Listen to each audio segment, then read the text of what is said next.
Здесь, в поселке Жаңалық, захоронено свыше 4000 человек, расстрелянных в годы массовых политических репрессий.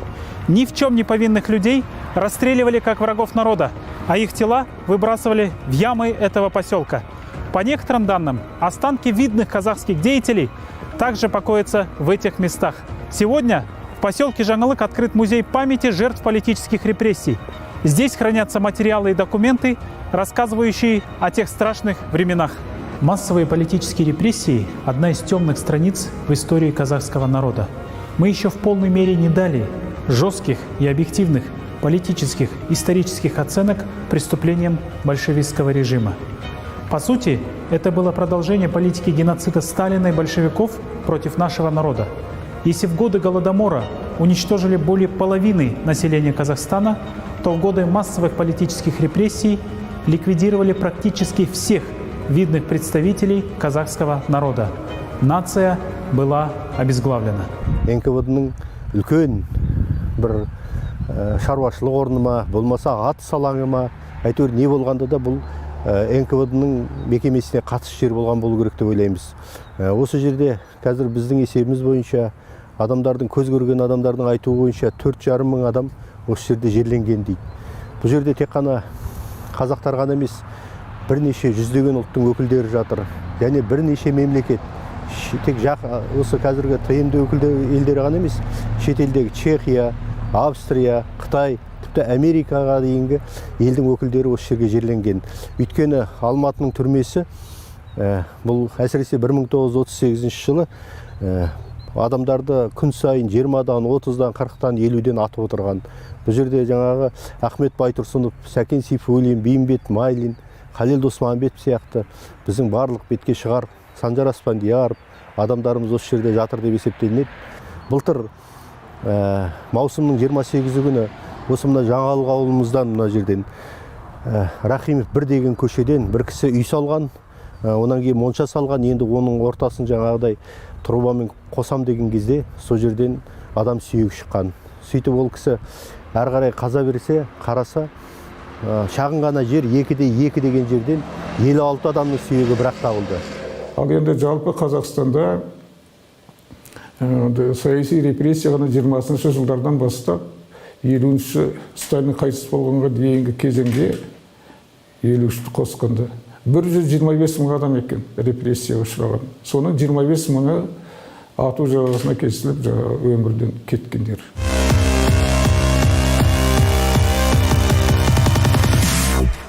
Просматривая архивные документы времен массовых сталинских репрессий, невольно удивляешься, как видные государственные деятели и высокообразованные представители интеллигенции рассказывали следствию фантастический сценарий своих преступлений. Кто-то признавался, что он был троцкистско-контрреволюционным заговорщиком, кто-то рассказывал о том, как он был японским шпионом, кто-то готовил покушение на высокопоставленных руководителей большевистской партии. При беспристрастном и объективном следствии вряд ли кто-то из них взял бы несуществующую вину на себя. Но как такие видные деятели, как Турар Рысқұлов, Ораз Жандосов, Сәкен Сейфуллин, Узақбай Құлымбетов и многие другие брали на себя вину за чудовищные преступления? Как пытали и выбивали показания палачи сталинского режима?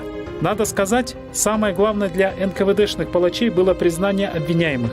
Главным вдохновителем юридической теории признания царицы доказательств был Вышинский. Андрей Януарович, многие его называли Ягуарович, из-за его известной свирепости, был циником и садистом, который мог без капли сожаления уничтожить любого. Даже своего собственного учителя-профессора и множество коллег Вышинский без угрызения совести отправлял на расстрел. Своему главному покровителю Сталину прокурор-палач служил верой и правдой. Ведь благодаря стараниям Иосифа Виссарионовича Вышинского приняли в большевистскую партию и избрали ректором Московского университета. Все это случилось несмотря на то, что, будучи прокурором Временного правительства, Вышинский выписал ордер на арест Ленина. И вот в 1927 году садист-прокурор оказывает первую услугу Сталину. В том году он организовал похороны скоропостижно скончавшегося невропатолога Бехтерева. Профессора отравили через 2 дня после того, как он осмотрел Сталина и сказал: «Я увидел сегодня типичного параноика».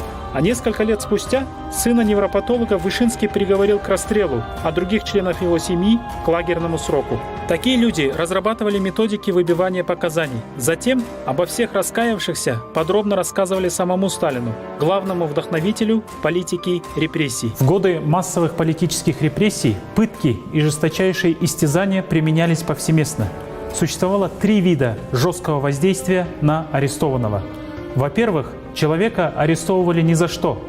Ему не предъявляли каких-либо конкретных обвинений по каким-либо преступлениям. Ему не говорили, за что он арестован. Закрывали в камеру и держали там продолжительное время. Если человек добровольно не сознавался в своих преступлениях, не писал доносы на своих знакомых, друзей и даже родственников, то применяли второй метод пыток – конвейер. Арестованному несколько суток не давали спать, есть, пить и даже присесть. Сменялись следователи, подозреваемый продолжал оставаться на допросах. Многие не выдерживали конвейера и раскалывались. Они давали любые необходимые следствию показания. Но бывали очень крепкие люди, которые могли выдержать и конвейер. Против них применяли 3-ю стадию пыток – мясорубку. Что происходило там, вы сейчас увидите своими глазами.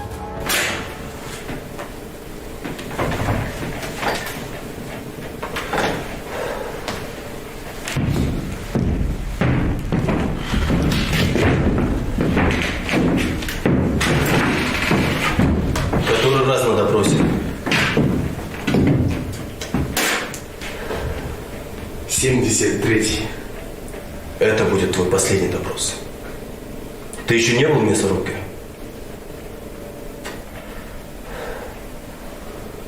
Если нет, то ты попал. Отсюда выходят только раскаявшиеся, а остальных выводят ногами вперед.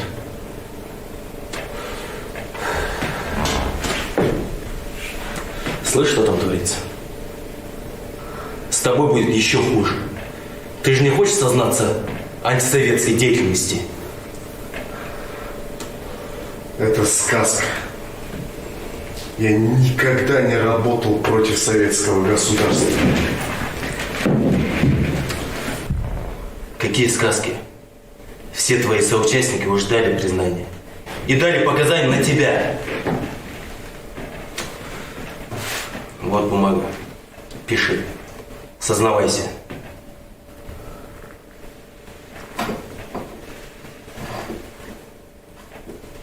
Я ничего не буду писать. Будешь.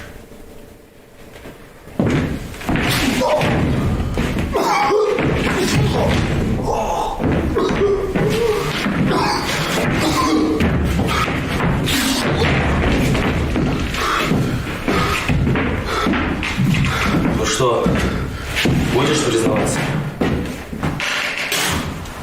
Не буду.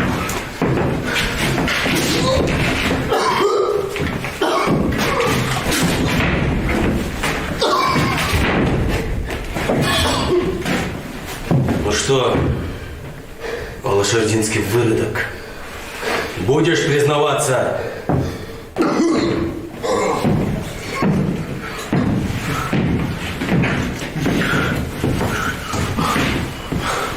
Знаешь, что сказал великий пролетарский писатель Максим Горький?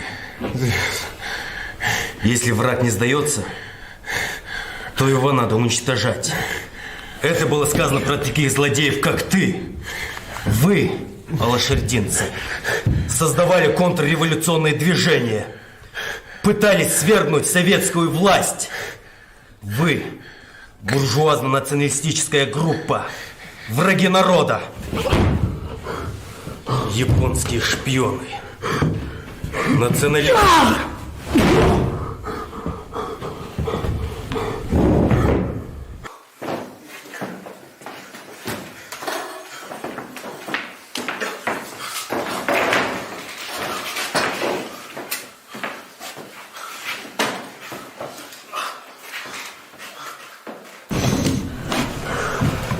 Сознавайся, НКВД никогда не ошибается. Ты враг народа. Товарищ Сталин приказал искоренять всех врагов народа и не стесняться методами. Для таких, как ты, тут только один закон. Бей, выбивай.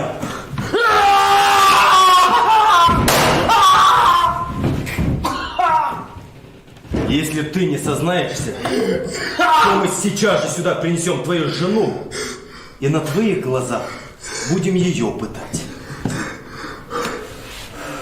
Если не расколешься, то будем пытать твоих детей. Будем их избивать и истязать.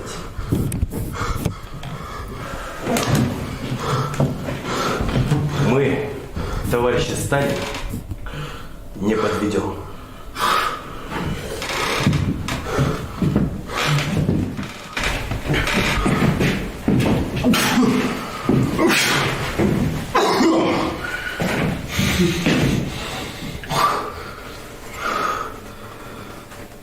Я не могу ничего писать.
Существовали различные методы пыток следователями. Выдержать их практически было невозможно. Об этом говорят свидетельства тех людей, которые пережили те дни.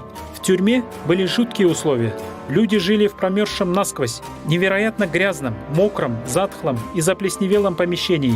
Кормили ужасно. Параши не давали, в то время как в уборную водили лишь 2 раза в сутки. По ночам стоял вопль и крики испытывавших естественную надобность. Стража их избивала, лишала хлеба, прогулки ставила на сутки к стенке, сажала в ужасные карцеры. Об этом рассказывает очевидец тех событий, сам прошедший через ужасающие пытки украинский деятель Дмитрий Гойченко. Его рукописи с подробным описанием пыток НКВД, а также процесса коллективизации в Украине сохранились в США. Далее он рассказывает: на допросе меня держали с вечера до утра. Затем, приведя в камеру на 1-2, вновь утром же брали и держали до вечера. После 1-2 снова вызывали и держали до утра. Таким образом, меня брали дважды каждые сутки с 5 по 13 января. Все эти дни я оставался без обедов и был лишен сна. Я даже не прилег ни на 1 час за все это время, так как разрешалось лежать точно с 10 часов вечера до 6 утра. На этот раз допрос длился не 8 и не 10, а 117 часов подряд. Все эти 117 часов пришлось находиться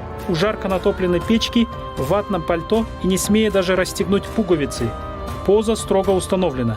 Или сидеть как аршин проглотивший, или стоять как столб. За дремоту щелчки по носу, по губам, по бровям, по глазам. Затем прижигание потрескавшихся от жары и жажды кровоточащих губ и ноздрей, а также вырывание ресниц. Бесконечные удары сапогом по ногам ниже колен. Не пить, не есть. Ең бастысы партия оларға қинау рұқсат беріп қойған.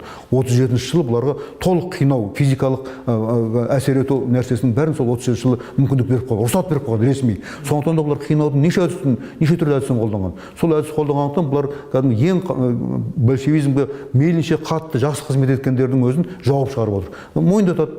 Кәдімгі іс жүзінде сен енді кейінгі жарлағанда оқып қарасаң күлкің келеді ғой. Адам кім өзіне жауымын деп айтады. Мен контрреволюционермін. Мен ана бәленшені өзіме неме тарттым. Бәленшені тарттым деп осылай деп жатып келеді. Ана Рысқұловта да бар ол, Қожановта да бар, басқалардың қайсысында оқысаңда бәрінде де бар. Существует много описаний пыток арестованных сотрудниками НКВД. Например, пытки сигаретами или пытки насекомыми. В той же мясорубке, о которой мы рассказывали, из свидетельств выживших случались такие пытки. Следователь вырывал мне жгутами бороду, жег папиросой губы, сверлил большим пальцем руки под ушами, ломал ключицы. Он заставлял часами глядеть на лампочку, находившуюся над головой, а сам продолжал неустанно бить по горлу, в грудь, ребра. Следователь скомандовал мне: «Закрой глаза, открой рот», что я и сделал. Палачи плюнули мне в рот. «Глотай!» — крикнул он, но я сплюнул на пол. «Лежи! Вылежи пол!» — бешено орал он. Я отказался и был жестоко избит. Методы жесточайшего воздействия на подозреваемых были одобрены лично Сталиным. Секретарям обкомов, крайкомов ЦК Компартии, наркомам внутренних дел, начальникам УНКВД.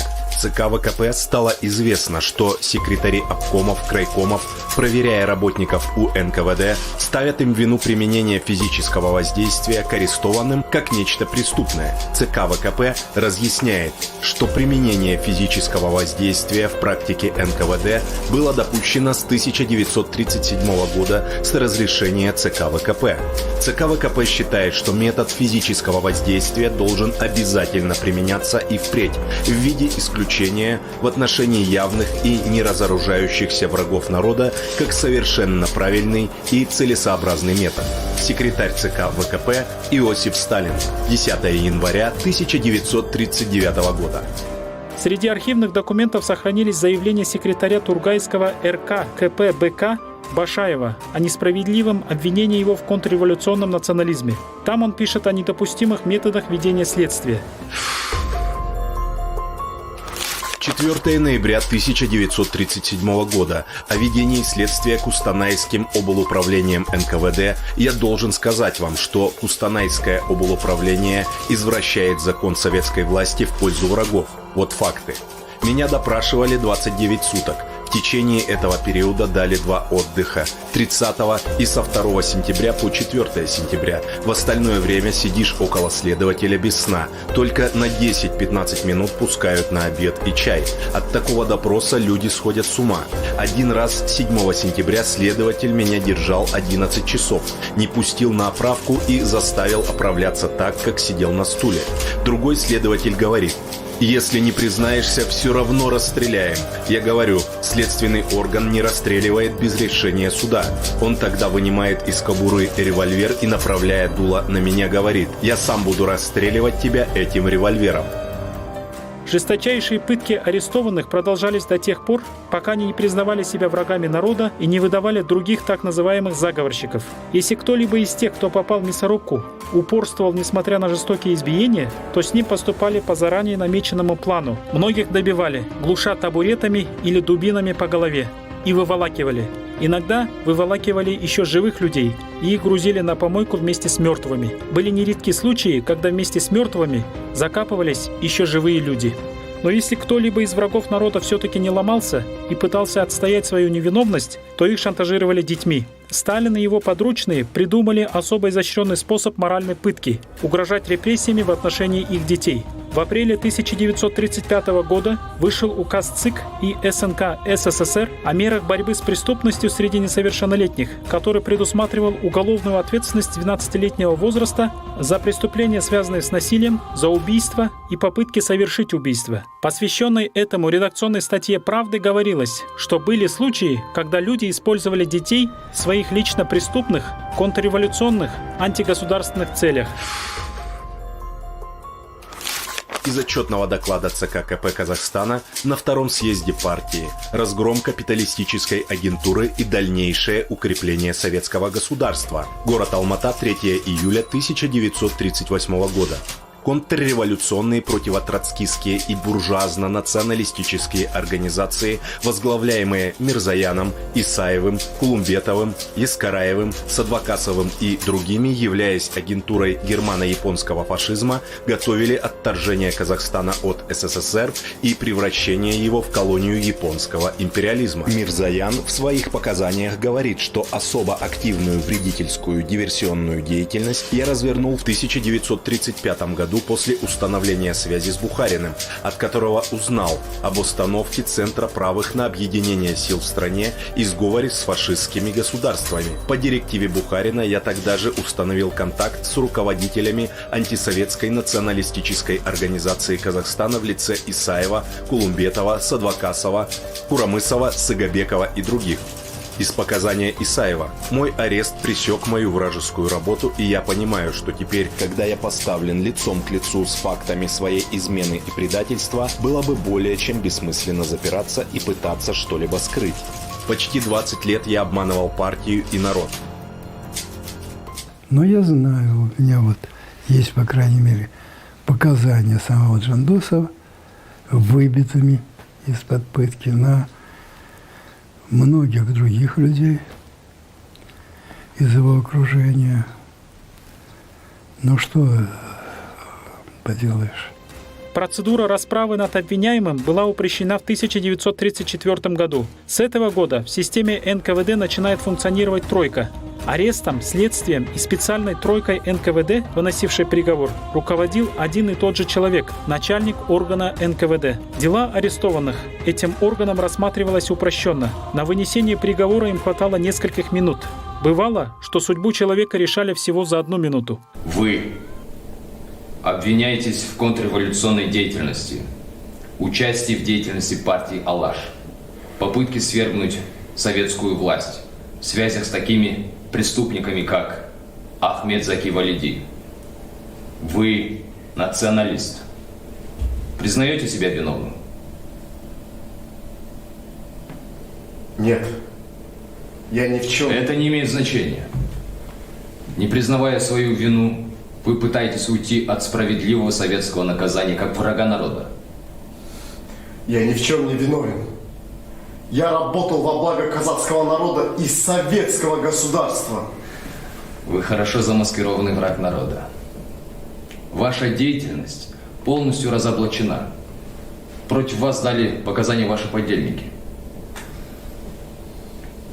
Приговор. Высшая мера наказания – расстрел.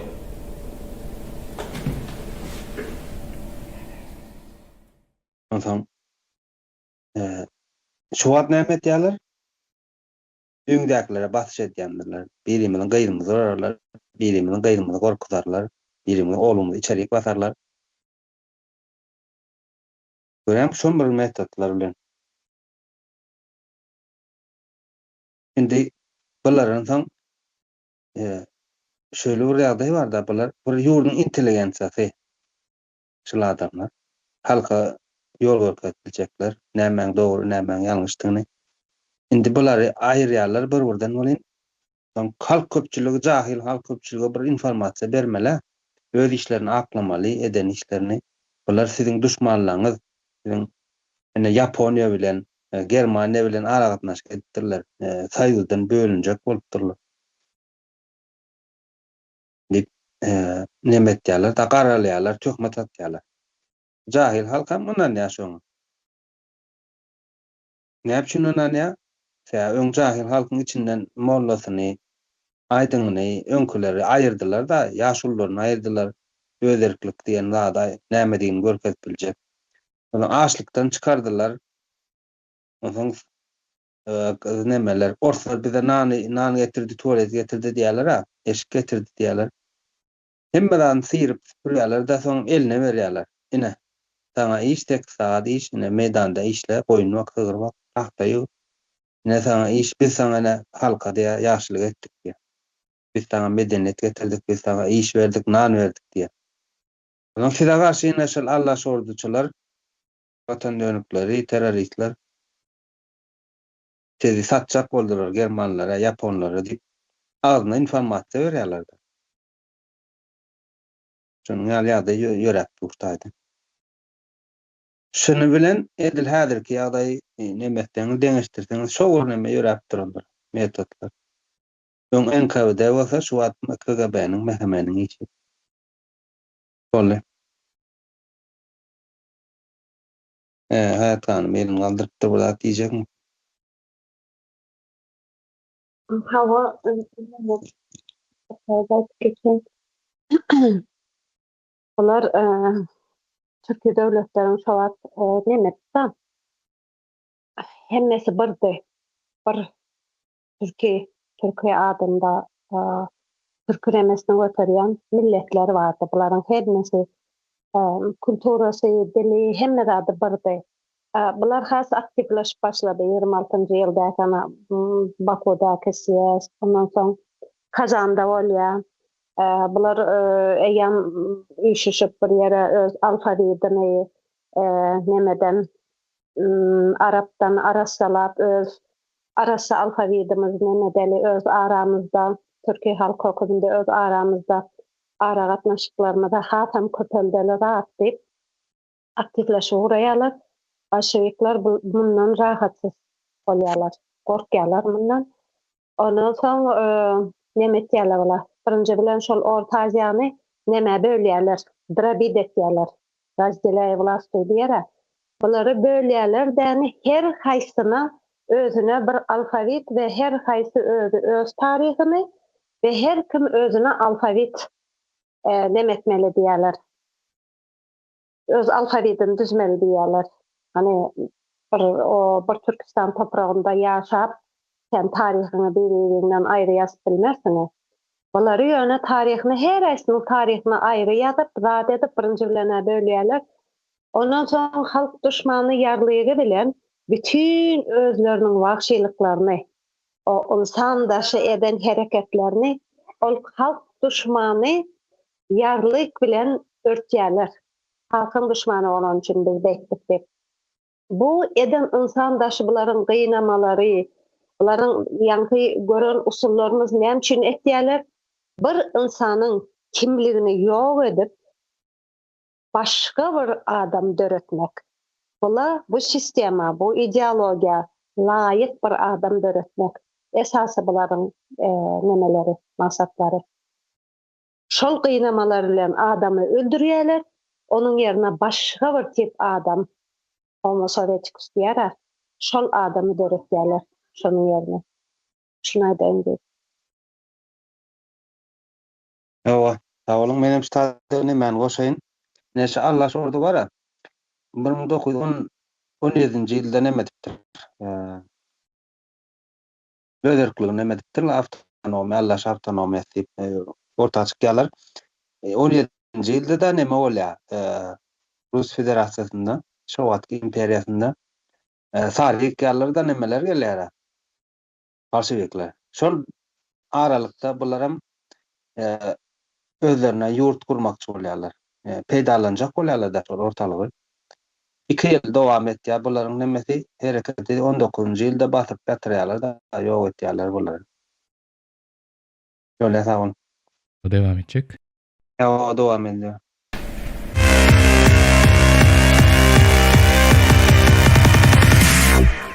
Большой террор или массовые политические репрессии в Советском Союзе производились в 1937-1938 годах. Однако уничтожение видных деятелей казахского народа, в особенности бывших лидеров Алаш, начались намного раньше.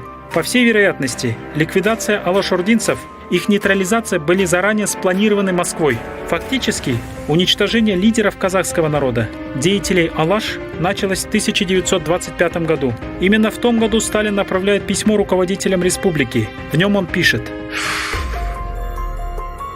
Письмо за подписью товарища Сталина членам Политбюро Казрайкома ВКП о журнале «Акжол».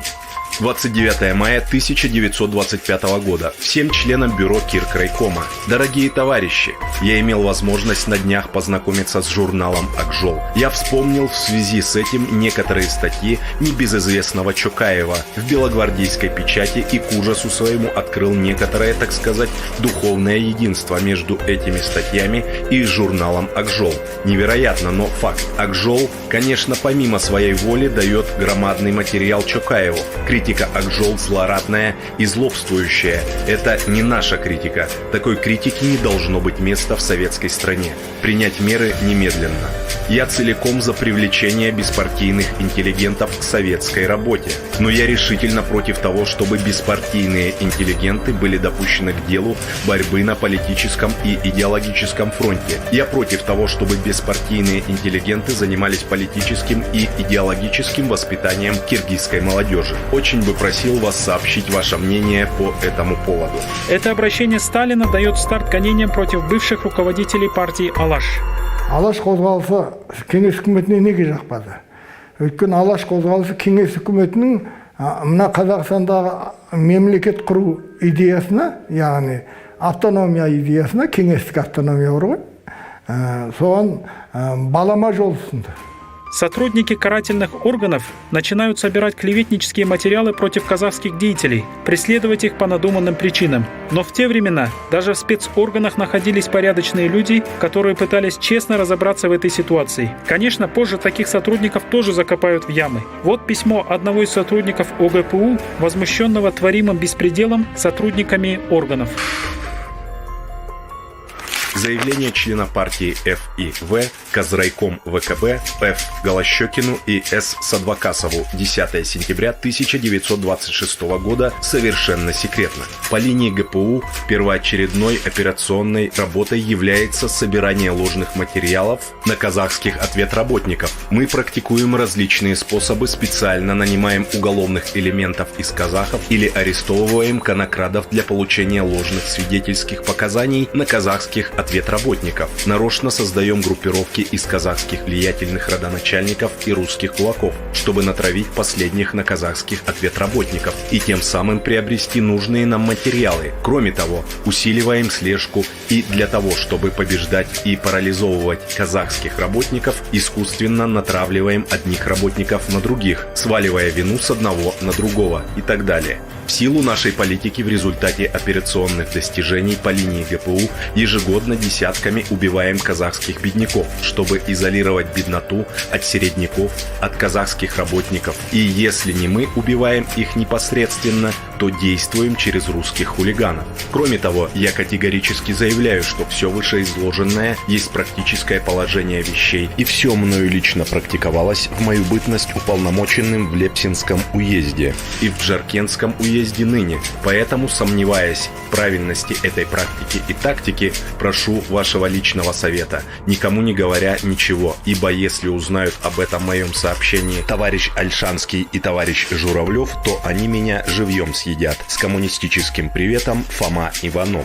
Один из видных деятелей большевиков Каменев, который впоследствии и сам был расстрелян Сталином, не раз вспоминал одну задушевную беседу с вождем народа. Сталин, Дзержинский и Каменев, попивая вино на даче, каждый отвечал, чего больше всего любит в жизни. На этот вопрос разогретый Сталин ответил откровенно: наметить жертву, все подготовить, беспощадно отомстить, а потом пойти спать. Первым пропагандистом террора был Ленин, а не Сталин. Вот. И началось это все с господина Ленина, и даже раньше. Если вы посмотрите работы Ленина конца 19 века, 1894 и так далее, вы увидите, что Ленин уже тогда оправдывал террор как способ достижения политических целей и как способ борьбы с врагами, так сказать, с несоглашающимися и прочим. Поэтому террор был для него естественным политическим средством. Это не было то, что придумал Сталин или какая-то там группа совсем сбрендивших, извините за выражение, людей вроде Берии, там, Егоды, Ежова, Абакумова. А в действительности это была политика, это была, так сказать, очень четкая, осознанная позиция, начиная с вождя мирового пролетариата. Большевики во главе со Сталином наметили цель – полностью уничтожить деятелей Алаш, чтобы казахский народ не добился духовной независимости. И тогда начали вытеснять алашординцев из научной, литературной и образовательных сфер. Для расправы с видными деятелями в Казахстан направляется известный своенравным характером палач царской семьи Голощекин. Позже он открыто заявит: лишь с 1925 года начинается большевизация казахской партийной организации. В период с октября 1917 года до сентября 1925 года не было советской власти. Казахский аул не чувствовал дыхания октября. Впрочем, это не было личной инициативой Голощекина. Очевидно, он исполнял волю Сталина. Ибо Голощекин об этом прямо сказал: «Я считаю, что политическая линия – это линия ЦК партии. Никакой своей политической линии у нас нет». Октябрь революциясы келмеген мұнда. Қазақ ауылына октябрь революциясын жасау керек. Кіші октябрь жасау керек деген идеяны көтерген осы ғой. Сондағы ойы оған кедергі келтіретін ұлтшылдар, сондықтан да оларды жою бағытын ұстады, олармен күресу бағытын ұстады. Сөйтіп бұл жалпы алашорашыларды және ұлттық сезімге бейімдерді кетіру мәселесі. Оның негізгі көзқарасы болды. Өзінің айтып жазатында бар. Сана сезімге қырына бір тегіс қып, бір ойлы, бірді орталық қалай ойлайды, солай ойлайтындай дайындау. Нивелировка жасау деген мәселені ойлайды. эгерде Головчуктун сыяктуу ойламасаң жаусың. Ликвидацию казахской элиты начали с преследования Алихана Букиханова. В 1927 году руководитель ОГПУ Казахстана Каширин докладывает: в связи с тем, что принято решение об уничтожении или заключении под стражу известных, политически и экономически подготовленных, сильных буржуазно-националистических элементов, необходимо в лихорадочном темпе начать подготовку кампании политических операций и, взяв всю ответственность за итоги кампании на себя, начать уничтожение Салихана Букиханова. Так, в 1928 году арестован Халил Габбасов, еще один видный деятель правительства Алаш. Постановление 1929 года, 9 ноября, город Кызылорда. Я помощник начальника отдела ПП ОГПУ по Казахской ССР СНК. Рассмотрев материалы на гражданина Габбасова Халела Ахмеджановича, нашел, что материалы содержат при себе признаки преступления, предусмотренные по статье 58.13/17 УК 26 Кодекс 110. В декабре был арестован публицист, яркий представитель казахской плеяды лидеров Миржакып Дулатов. Им были предъявлены следующие обвинения. Они поставляли сведения английской разведки. С ним у них существовала подпольная связь. После разрыва дипломатических отношений между Англией и СССР они поехали в степь и стали готовить народ к вооруженному восстанию. Или же стремились наладить связи с контрреволюционными группировками в Средней Азии. Уру тайпаларын басқарған кімдер? Қазақ байлары ғой. Шынын айтатын болсақ, қазақты асыраған байлар. Өйткені олар фермерлік кооперативтік шаруашылықтар сияқты қазіргі. Негізінде жаңағы бір байдың төңірегінде сол ұрудың ағайын туысқандары бәрі. Тіптен кірмелер де жүрді. Жаңағы байдың шаруашылығына. Сөйтіп күн көрді. Следственные мероприятия в отношении Халела Габбасова, Миржакыпа Дулатова, Ахмета Байтурсунова и других деятелей длились несколько лет. Габбасова и еще 70 человек обвинили в подготовке вооруженного восстания против советской власти и осудили к различным срокам. В 1929 году их отправили в Москву, Бутырскую тюрьму. Из Казахстана в Бутырскую тюрьму были переведены 41 человек. Через год, в 1930 году, им был вынесен приговор. Бремжанова, Испулова, Дулатова, Байтурсунова сначала приговорили к расстрелу, однако затем этот приговор был изменен на длительные сроки заключения. Халеля Габбасова судебной коллегией ОГПУ от 4 апреля 1930 года приговорили к расстрелу, и это решение изменено не было. Он был расстрелян палачами советского режима. Первым, кто был арестован по показаниям Аделева, был видный казахский поэт, публицист, общественный деятель Миржакып Дулатов. В 1925 году критикуемую газету «Акжол» тогда как раз-таки возглавлял Дулатов. К большому сожалению, следует констатировать, что к уничтожению газеты «Акжол» в немалой степени способствовали другие известные казахские деятели. В секретном письме Сталину Турар Рыскулов говорил: редактор «Акжол» Дулатов, разъяснив, что «Акжол» — это белая дорога, в отличие от кровавой красной дороги, писал, что земреформу проводят и землю дают казахам не советская власть, а они, старые казахские националисты. Впрочем, в ненависти к алашординцам не отставал и Сакен Сейфуллин. Он пишет следующее. В 1920 году в городе Москве во время 8-го съезда Советов РСФСР я с одним товарищем заходил в номер к товарищу Джангильдину. У него сидели товарищи Рыскулов, Турикулов и еще кто-то. Турикулов как раз хвастался, что он организовал в городе Ташкенте, тогдашней Туркестанской АССР, казахскую газету под названием «Акжол», что газетой этой руководит приглашенный им известный авторитетный писатель Миржакып Дулатов. Когда он со смакованием произнес это, я тут же со смехом вставил и название газеты «Белогвардейская», и авторитетнейший писатель Дулатов «Белогвардейский». Турикулов издавал газету, журнал и книги, где на 90% писали известнейшие алашординские главари и вместе с тем алашординские контрреволюционные писатели: Досмухамедов, Испулов, Дулатов, Букиханов, Байтурсунов, Жумабаев, Кемингеров, Аймаутов, Бремжанов и много других. Всех этих людей мы из Казахстана гнали, преследовали их за гнусные и контрреволюционные дела. Наверняка деятелей Алашорды и других талантливых представителей народа Сталин и большевики уничтожили бы в будущем. Но такие письма стали дополнительным поводом к ускорению процесса их преследования. В итоге советские палачи превратили Дулатова, Аймаутова в террористов.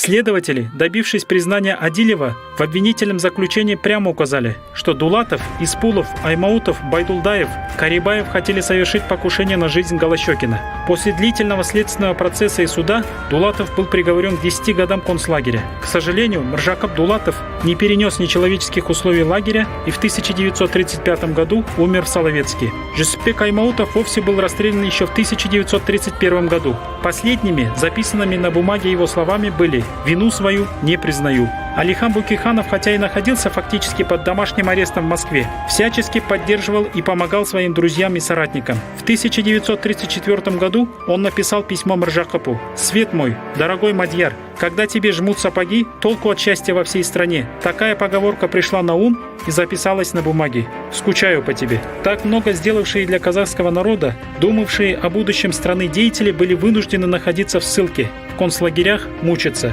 Все это случилось по прямому указанию Сталина. Сам Алихан Букейханов был расстрелян в годы Большого террора в 1937 году.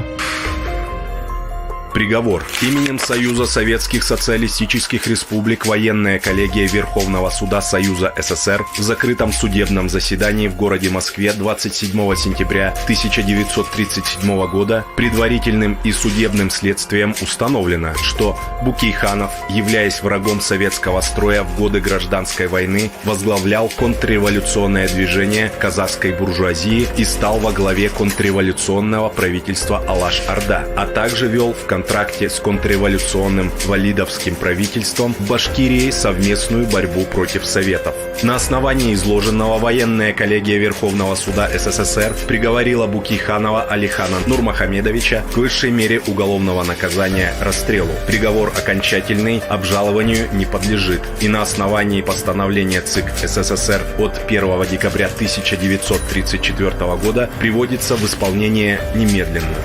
Ахмед Байтурсунов при содействии Пешкова в связи с ухудшением состояния здоровья был освобожден в 1934 году и вернулся в Алматы. Однако советские карательные органы не забыли о нем. В 1937 году он был вновь арестован и расстрелян. Это здание, расположенное по улице Толеби в городе Алматы, до 1934 года было тюрьмой НКВД. В 1928 году здесь сидели Мухтар Ауэзов, Ахмед Байтурсунов, Махжан Жумабаев, Жусупбек Аймаутов и другие лидеры казахского народа. Сейчас это частное коммерческое здание. Многие алматинцы даже не знают о том, что здесь, в застенках, томились десятки представителей национальной интеллигенции.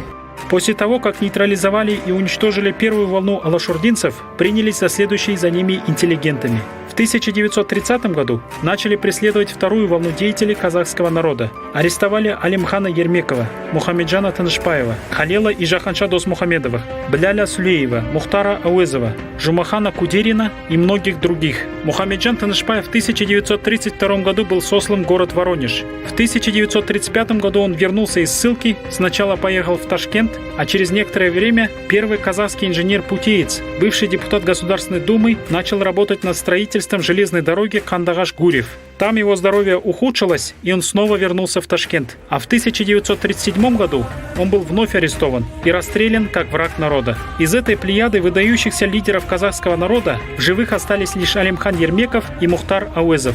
Позднее Мухтар Омарханович станет крупнейшим казахским писателем и мыслителем. В те годы Ауэзов и Ермеков были вынуждены написать открытое письмо на имя руководства Казахстана с раскаянием. Об этом факте Мухтар Омарханович рассказывал: «Нас вынудил написать открытое письмо Ахмед Байтурсунов. Вы еще молодые, вы еще все свои возможности не использовали. Надо работать на страну и народ, продолжить наше дело. Мы не можем обманывать народ». И мы подчинились этим его словам. Таким образом, Ахмед Байтурсунов ради казахского народа помог сохранить жизни таких ярких личностей, как Ауэзов, Ермеков.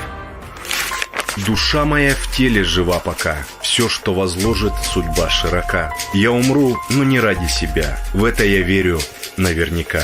И сердце в груди стучит пока, мечты мои устремлены в века. Я оставляю великий народ, тело умрет, я ж никогда. Жусупбек Аймауитов. Қазақ ауылын асырап отырған әлеуметтік тұлғалардың көзін құртты. Міне жаңа қазақ байларын, орташаларды, онан кейін алаш интеллигенциясы. Осындай әлеуметтік топтарды көзін жойды. Сонымен қазақ басшысыз қалды. Ақыл айтатын адам жоқ. Бағыт сілтейтін адам жоқ.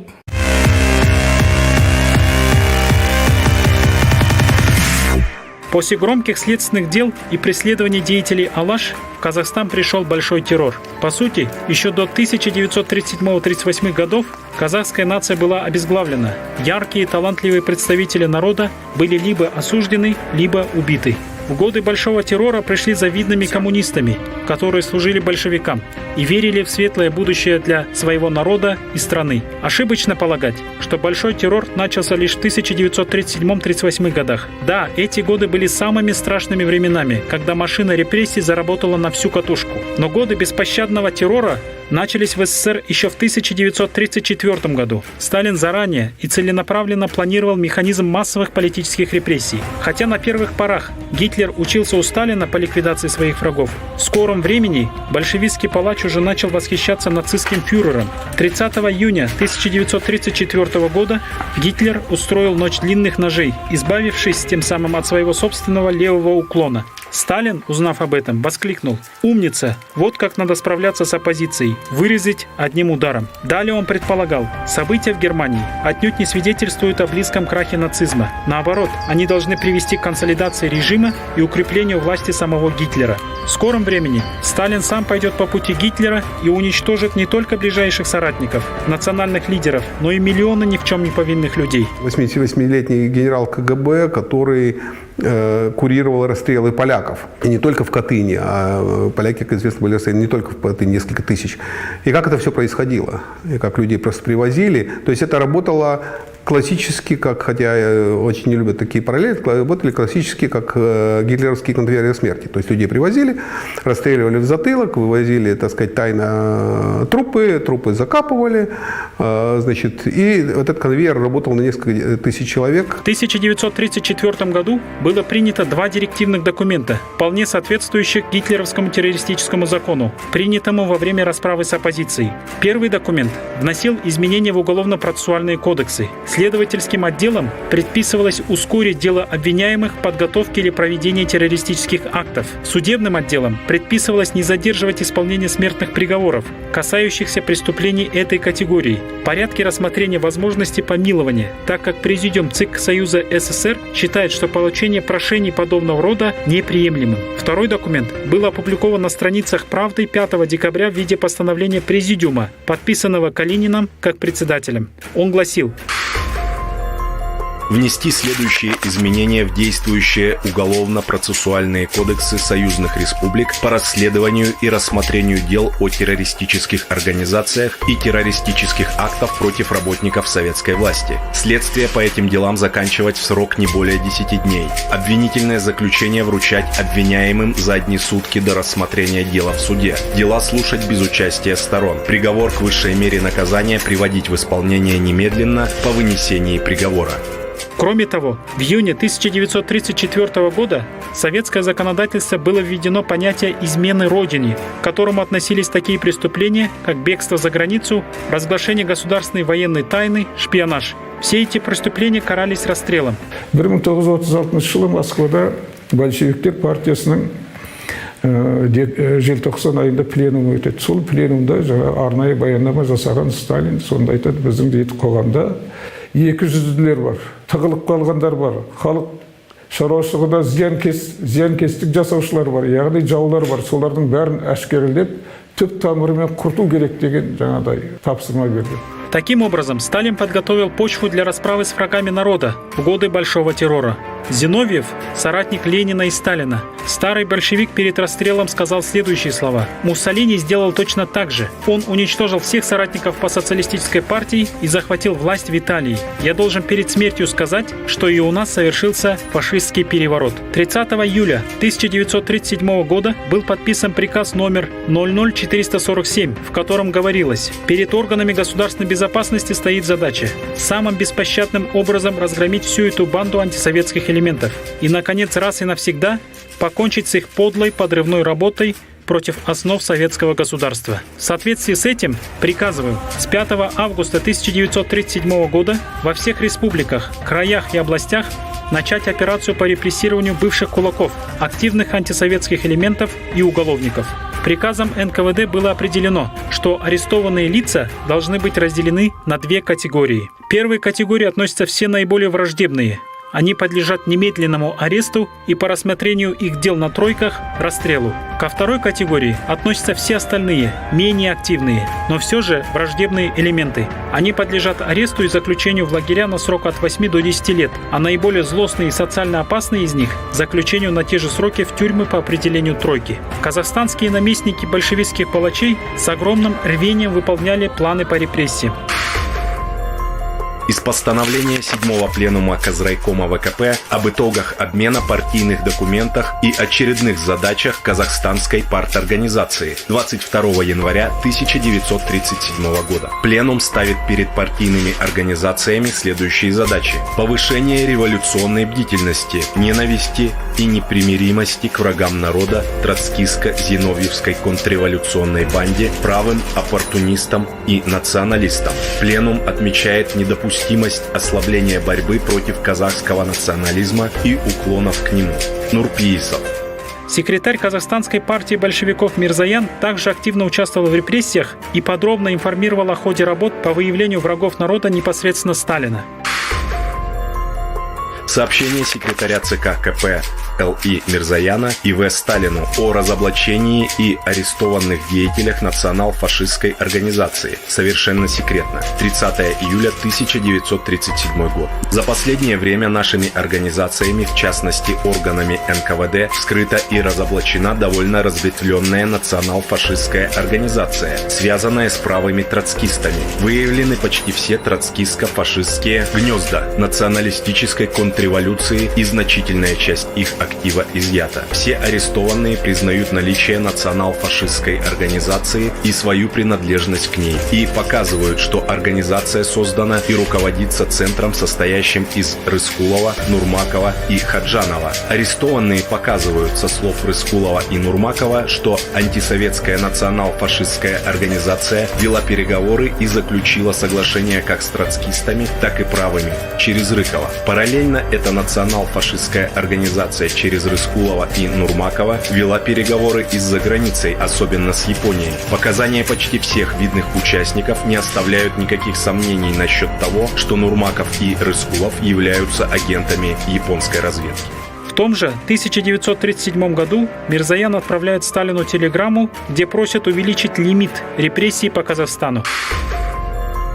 Шифровка. Москва, ЦК ВКП товарищу Сталину. По антисоветским элементам нам было предоставлено право репрессировать по первой категории 8 тысяч человек и по второй 8 тысяч человек. Сейчас эти лимиты почти полностью использованы. Мы должны к 10 декабря окончательно зачистить и покончить с активным антисоветским элементом. По этим двум категориям активного повстанческого, диверсионного и шпионского элемента нами изъято по ликвидированным организациям и группам на 1600 человек больше установленного лимита. Для полной зачистки остатков мы просим разрешить нам дополнительно репрессировать по первой категории 600 человек и по второй категории 1000 человек. Секретарь ЦК КП Казахстана Мирзоян. 12500 адамға тізім жасалыпты.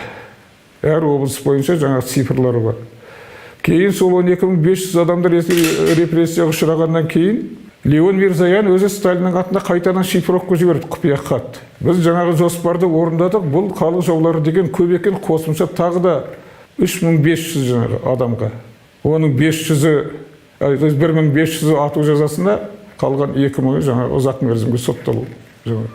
Казахстанские большевики, по примеру московских открытых процессов над рядом крупных деятелей коммунистов, также решили провести аналогичные судебные показательные разбирательства в Казахстане. Так, 10 сентября 1937 года путем опроса бюро ЦК решило провести 4 показательных процесса над участниками контрреволюционных групп.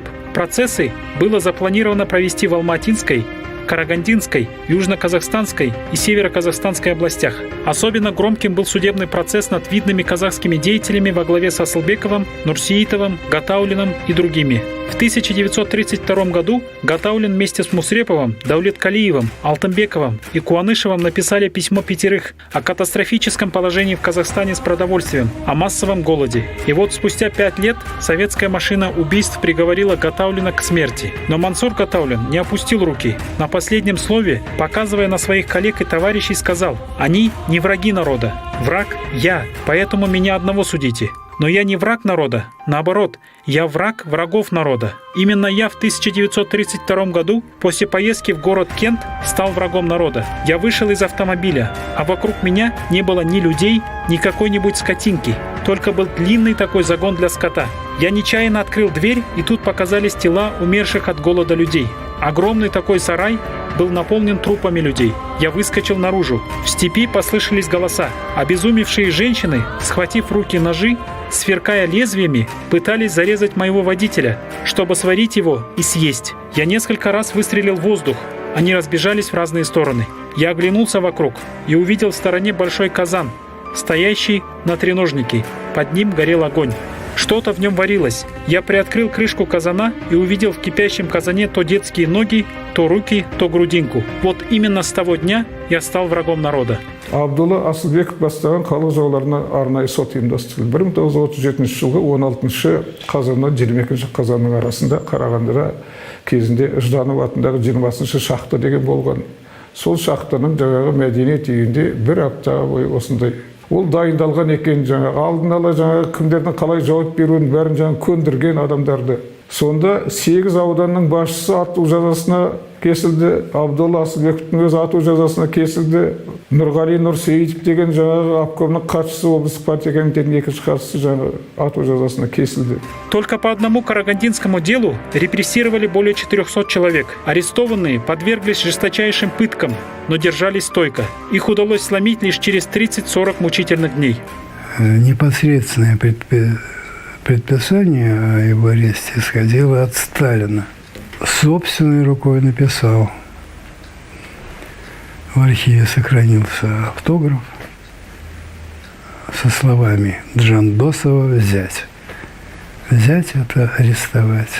Проводить громкие показательные процессы над известными партийными деятелями было личной задумкой Сталина. По этому примеру проходили показательные процессы и в Казахстане. Хотя Сталин и не присутствовал на них лично, но обо всех деталях узнавал из спецдонесений и телеграмм руководства Казахстана. Таким образом, в 1937-1938 годах в национал-фашизме и шпионаже были обвинены и расстреляны как враги народа видные деятели республики, такие как Турар Рысқұлов, Нығмет Нұрмақов, Ходжанов, Кулумбетов, Майлин, Джансугуров, Исаев, Джандосов, Асылбеков, Сейфуллин, Жүргенов и многие другие.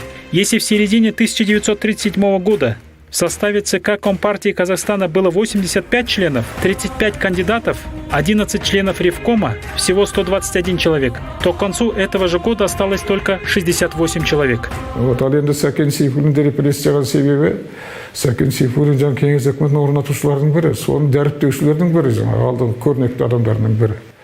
Оларға жаңағы қазақ ұлтшылдары, қазақ халық жаулары, анау троцкистермен, бухариншілдермен байланыста болды деген тұлға керек болды. Сондықтан Сәкен Сейфуллин анау троцкистердің арасындағы тұлға. Себебі ол Галина Серебрякова деген жазушының Маркстың балалық шағы деген кітабын 36 жыл қазақшаға аударып, бастырып, Москвада қазақ мәдениетін 10 күндік кезін апарып тапсырған үйіне. Мирзоян, который просил увеличить лимиты на репрессированных, активно принимавший участие в преследовании в Казахстане, сам был расстрелян. Его обвинили в культе собственной личности, и об этом разговоры дошли до Сталина. По донесениям сотрудников НКВД, по официальным праздникам на зданиях вывешивали портреты Мирзояна, несколько раз превышающие размеры портреты Сталина. В 1941 году был расстрелян и один из организаторов репрессий против деятелей Алаш в Казахстане – Голощёкин. Жесточайший палач, уничтоживший миллионы казахов в годы коллективизации Голодомора, так и не признал своей ошибки и даже не раскаялся перед народом Казахстана. Следователю НКВД он заявил, компрометизация коллективизации среди казахского населения была вызвана не моими совершенно правильными действиями, а была вызвана вражеской агитацией врагов советской власти, баями и буржуазными националистами. Ну, Голощёкин, так сказать, был дурак дураком. Понимаете как? Среди, так сказать, хотя у него был дореволюционный стаж. 15 августа 1937 года вышел приказ НКВД СССР об операции по репрессированию жен и детей изменников Родины. Согласно этому документу, всех жен изобличенных изменников Родины, право-троцкистских шпионов, предписывалось арестовывать одновременно с мужьями. Для жен изменников Родины был определен срок не менее 5-8 лет исправительно-трудовых лагерей. Именно для них на основании приказа НКВД СССР на базе трудпоселения было образовано Акмолинское спецотделение «Карлага». В народе это место известно как Акмолинский лагерь жен изменников Родины. За время существования этого лагеря этапом прошли более 20 тысяч женщин. 8 тысяч женщин отбывали наказание от звонка до звонка. Здесь содержались жены известных государственных и общественных деятелей не только Казахстана, но и всего Советского Союза. Сегодня на месте этого чудовищного лагеря открыт музейно-мемориальный комплекс «Алжир». В специальной оговорке приказа говорилось, что жены осужденных, разоблачившие своих мужей и сообщившие о них органам власти, аресту не подлежали. А в Алжир попадали женщины со всего Советского Союза, супруги которых были осуждены как изменники Родины. Это было страшное учреждение. Здесь держали особо опасных, по мнению советских органов, женщин. Сюда попадали и с грудными детьми. Дети направлялись вместе с матерями в Алжир, где находились до достижения возраста 1-1,5 лет. Здесь всех женщин лишали фамилий, социального статуса и человеческого достоинства. Они были полностью лишены права переписки с родственниками и свиданий. Фактически, женщины в Алжире были полностью отрезаны от внешнего мира. Они не знали, что произошло с их мужьями, детьми. Лагерге түскен кезінде кейбір әйелдер жүкті әйелдер де болды. Құшағында кішкентай сәби бар әйелдер де болды. 3 жасқа дейін өзінің анасын туған, енді анасының құшағында өсіп 3 жасқа толған бетінде сол кішкентай бүлдіршін балаларды өзінің туған анасынан айырып, балалар үйіне апарып тастайтын. Мысалы, бір үйде 5 туған ағайынды бауырлар болса, сол 5 баланың, әрбір баланың атын, жөнін, тегін, туған жылына, күніне дейін өзгертіп, 5 балалар үйіне тарап тастайтын. Яғни өскеннен кейін бір-бірін таба алмас үшін. Өйткені Сталиннің саясаты бойынша мен тек зиялы қауымды ғана емес, сол зиялы қауымның, яғни көзі ашық, білімді азаматтардың ұрпағын, отбасын, түбірмен жоям, құртам деген екен. 6 января 1938 года 40-градусные морозы сюда, в Акмолинский лагерь жен изменников Родины, привезли первую партию женщин с детьми в возрасте от 1 до 3 лет. По задумке большевиков, Казахстан намеревались превратить в лагерную страну. Бескрайние степи, суровый климат большей части страны и малонаселенность земель служили отличным поводом для высылки сотен тысяч репрессированных народов и осужденных. После Голодомора в Казахстане, который унес жизни не менее половины населения, Сталин депортировал в республику в общей сложности около 1 миллиона людей с Кавказа, а также поляков, немцев, корейцев. В 30-е годы в Казахстане начали строить исправительно-трудовые лагеря, куда отправлялись сотни тысяч осужденных. В 30-е годы прошлого столетия здесь был центр ада, управление Карлаг в поселке Долинка Карагандинской области. Хотя с момента закрытия этого лагеря прошло более 60 лет, жуткая, зловещая атмосфера продолжает здесь царить. В систему Карлаг входило множество лагерей и зон особого назначения. Это Спаслаг, это Алжир, Акмолинский лагерь жен изменников Родины, и Степлаг, куда привозили в основном украинцев и прибалтов. Огромная лагерная система раскинулась от Акмолинска на севере до реки Чу на юге Казахстана. Общая территория системы Карлаг равна площади современной Франции.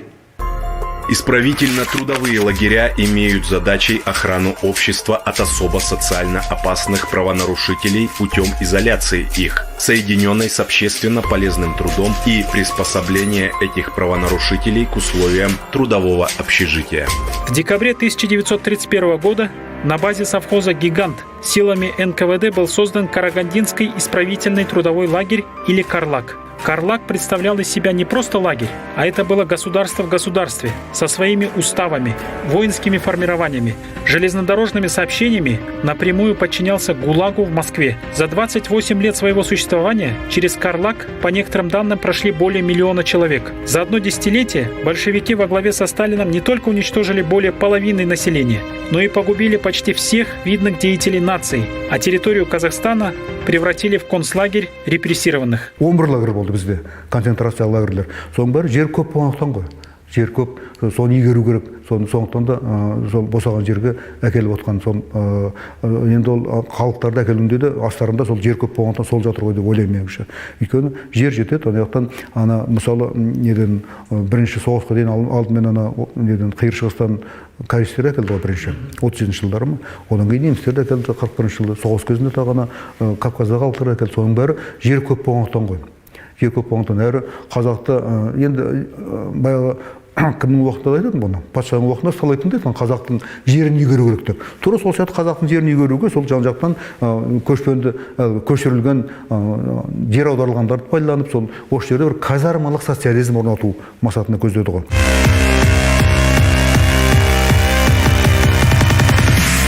Массовые политические репрессии – чудовищное преступление против человечества. Миллионы ни в чем не повинных людей были репрессированы, расстреляны, пострадали их семьи, родственники и близкие. Преследование миллионов граждан происходило не стихийно, а спланированно, по четко продуманному плану. Для этого принимались юридические акты, спецслужбы наделялись полномочиями. Во всей стране строили огромные исправительно-трудовые лагеря. Однако, несмотря на то, что с момента этих ужасных преступлений прошло более 80 лет, до сих пор в Казахстане не дали жестких исторических и политических оценок и конкретно не назвали имена главных злодеев. Главным организатором массовых политических репрессий был, конечно, Иосиф Сталин. Одним из исторических персонажей, у которого Сталин черпал вдохновение, был кровавый тиран Иван Грозный. Даже по совпадению инициалы Сталина одинаковы Грозным – Иосиф Виссарионович Иван Васильевич. По некоторым сведениям, в годы Большого террора документы для НКВД Сталин подписывал под псевдонимом Иван Васильевич. В мае 1935 года Сталин обеспечил организационную основу массовым политическим репрессиям, создав комиссию по государственной безопасности. Комиссия должна была наблюдать за ходом политических чисток. Ежели обыкновенную мерзкую блоху увеличить в столько-то тысяч раз, то получится самый страшный зверь на земле, с которым никто уже не в силах был бы совладать. Невероятные гримасы истории создают иногда и в реальном мире подобных чудовищ. Сталин является такой блохой, которую большевистская пропаганда и гипноз страха увеличили до невероятных размеров. А Сталин был естественным человеком, очень подозрительным. И, кроме того, давайте уж что греха таить, это был бандит. То есть это был человек, это грабитель, это человек грабил банки, человек занимался, так сказать, конкретными, мягко говоря, незаконными делами. Причем самое, что замечательно, что до, ну, наверное, второй половины 90-х годов или конца 90-х годов уже этого прошлого века, вся эта его деятельность, она была героизирована. Генеральным режиссером кампании террора был лично Сталин. Его кремлевский кабинет превратился в командный пункт, откуда отдавались команды по расправе. Ежов передавал Сталину на утверждение списки будущих жертв с предложениями о приговорах. На протяжении 1937 и 1938 годов Сталин одобрил 383 таких списка на 44 тысяч партийных, комсомольских и военных работников. Сталин проводил репрессии по национальным признакам. Он жестоко расправлялся с поляками, с немцами, евреями, народностями Кавказа.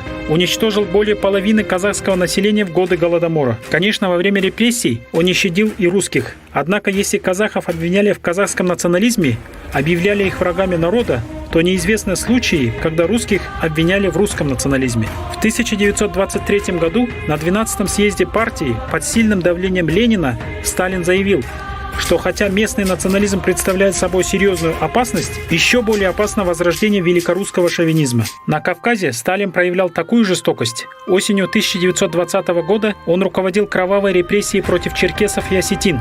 Ленин писал, что обрусевшие инородцы часто пересаливают по части истинно русского настроения. Другой большевистский руководитель, который был убит по личному приказу Сталина, Троцкий, писал: Чингисхан, прочитавший Маркса: «Сталин знает только одно средство – месть, и в то же время всаживает нож в спину». Нақты қуғын-сүргіндер мына 1928 жылы Сталин Кремльден Сібірге сапарға шыққан. Сталин өз өмірінде елдің арасында бармаған адам ғой, халықтың арасында болмаған адам Сталин еш уақытта. Сол Сталин мына 1928 жылы Кремльде кабинетінде отырғанда, 28 жылдың басында мына Сібірдің екі сияқты басшыларынан хат алады. Осындай бізде Сібірде кулактар астықты нашар тапсырып жатыр. Қандай шара қолданамыз деген сияқты. Содан Сібірдің барлық қалаларын аралап, мына Красноярск, Новосибирск, Иркутск бәрімен жүріп, мына Алтайдағы Ростовскіға дейін келеді. Неде Сібірде, Красноярскіде жасырын Восточное совещание деген жиналыс өткізген. Ол Восточное совещанияға Қазақстанның мына облыстық, әсіресе солтүстік облыстың бірінші хатшылары қатысқан, Голощекин де қатысқан. Кулактарды 107 статьямен жазалаңдар дейді. 107 статья бойынша жаңағы мына кеңестік меншікке қысым жасаған, ұрлық жасаған, қылмыс жасаған адамдарды жаңағы қасақана қылмыс жасаған, сауда-саттықпен айналысқан адамдарды жаңағы 10 жылға бас еркінен айырып жіберді. Сталин подробно, до деталей знал о проводимых в стране бесчинствах НКВД. Иногда нарком внутренних дел Ягода запирался на целый день со Сталином и обсуждал вопросы, связанные с цифрами репрессированных и физических пыток арестованных, убийствами и разгромами. Все грязные дела НКВД тогда осуществлялись лично Ягодой при полном поощрении Сталина. Иногда Ягода в кабинет Сталина приводил и своих самых лютых подчиненных – Станислава Мессинга, Глеба Бокия, Ефима Евдокимова. Эти трое лично пытали, казнили и даже насиловали бесчисленных жертв НКВД. Сталин, не брезгуя и без какого-либо отвращения, обсуждал с ними дела. А в годы Большого террора Сталин провел с руководителем НКВД Ежовым в кабинете 840 часов. Сталина начали возвращать на пьедестал, и сейчас там чуть ли не говорят, что это такой, как было сказано, эффективный менеджер, который оставил там страну, взял с Сахой, там оставил ядерное оружие, атомной бомбы и прочее, прочее, прочее. Но я думаю, что вообще эти дискуссии уже закончить надо. Господа, десятки, сотни документов с его личной подписью о расстрелах людей. Какой разговор? Вообще вы про что? Никаких сомнений, что он не просто знал. Он принимал прямое в этом участие. По его указанию расстреливали людей пачками, сотнями и так далее. Он подписывал расстрельные, так сказать, списки. Да, никаких сомнений. Мы живем под собою, не чуя страны. Наши речи за 10 шагов не слышны. А где хватит на полразговорца, там припомнят кремлевского горца. Его толстые пальцы, как черви, жирны, а слова, как пудовые гири, верны. Таракани смеются усища и сияют его голенища. А вокруг него сброд тонкошеих вождей. Он играет услугами полулюдей. Кто свистит, кто мяучит, кто хнычет. Он один лишь бабачит и тычет. Как подкову кует за указом указ. Кому в пах, кому в лоб, кому в бровь, кому в глаз. Что не казнь у него, то малина и широкая грудь осетина. Осип Мандельштам, ноябрь 1933 год. Дзержинский, Минжинский, Ягода, Ежов и Берия руководили главным органом и орудием в руках Сталина. Подручным Сталина, готовым выполнить любой его приказ, можно причислить и Вышинского, Молотова, Кагановича, Ворошилова и Хрущева. Ягода был одним из самых кровавых руководителей НКВД. В одном из своих писем он писал: «Я, как цепной пес, лежу у ворот республики и перегрызаю горло всем, кто поднимет руку на спокойствие Союза». Но через несколько лет, в 1937 году, Ягода сам подвергся жестоким пыткам НКВД. Один из бывших подчиненных Ягоды, Евдокимов, по приказу Сталина на допросе калашматил своего бывшего шефа ожесточенно. Уже находясь в тюрьме, Ягода говорил: «Есть Бог. От Сталина я заслуживаю только благодарность, но я нарушал заповедь Бога 10 тысяч раз, и это мое наказание». 15 марта 1938 года Ягода был расстрелян в Москве. После него на кровавую должность Сталин назначил Николая Ежова. Он был хорошо известен в Казахстане, так как Ежов работал и в тогдашнем Семипалатинске, непосредственно под руководством Голощёкина. Ежов сам не раз писал, что прошел всего 2 года начальной школы и сам обучился грамоте. По свидетельствам людей, знающих Ежова лично, в 30-е годы он стал алкоголиком, который был подвержен внезапным приступам насилия против тех, с кем он выпивал, ненасытным сексуальным извращенцем. После того, как Ежов утопил в крови сотни тысяч ни в чем не повинных граждан, в том числе десятки тысяч в Казахстане, он сам был расстрелян. Его также жестоко пытали и даже обвинили в мужеложстве. Заявление арестованного Н.И. Ежова в следственную часть НКВД СССР. 24 апреля 1939 год. Считаю необходимым донести до сведения следственных органов ряд новых фактов, характеризующих мое морально-бытовое разложение. Речь идет о моем давнем пороке педерастии. В том же 1925 году состоялся перевод столицы Казахстана из Оренбурга в Кызылорду, куда на работу выехал и я. Вскоре туда приехал секретарем крайкома Голощёкин Ф.И. Приехал он холостяком без жены. Я тоже жил на холостяцком положении. До своего отъезда в Москву я фактически переселился к нему на квартиру и там часто ночевал. С ним у меня также вскоре установилась педерастическая связь, которая периодически продолжалась до моего отъезда. Связь с ним была, как и предыдущие, взаимоактивная. Вот такие люди решали судьбы миллионов людей и приговаривали их к смерти. В последнем слове он сказал: «Передайте Сталину, что умирать я буду с его именем на устах». Николаю Ежову, который организовал массовый террор, достойный лишь презрения и народного проклятия, в то время слагал песню казахский поэт Жамбыл Жабаев. Vermeli kardeşler çekinmen.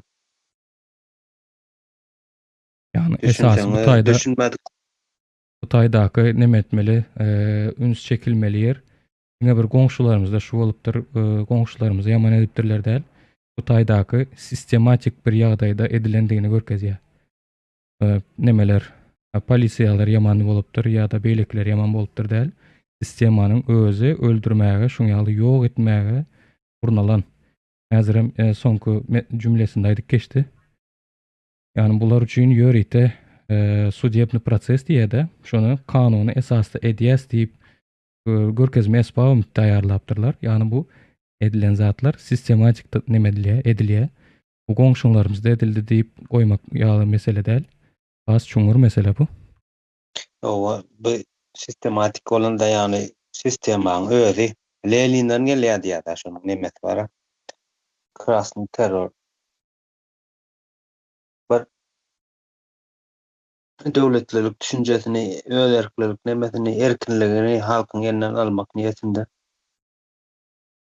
Goýun hatanyň öňürt kaldyr diýdim.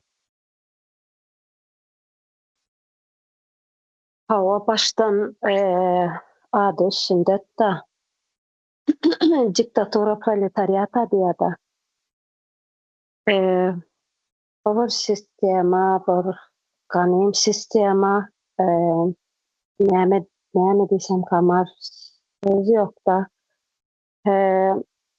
özünü yiyen bir sistema. Bir-birini yiyen bir sistema. Yani näme özüm diňe o adamlar gitdi.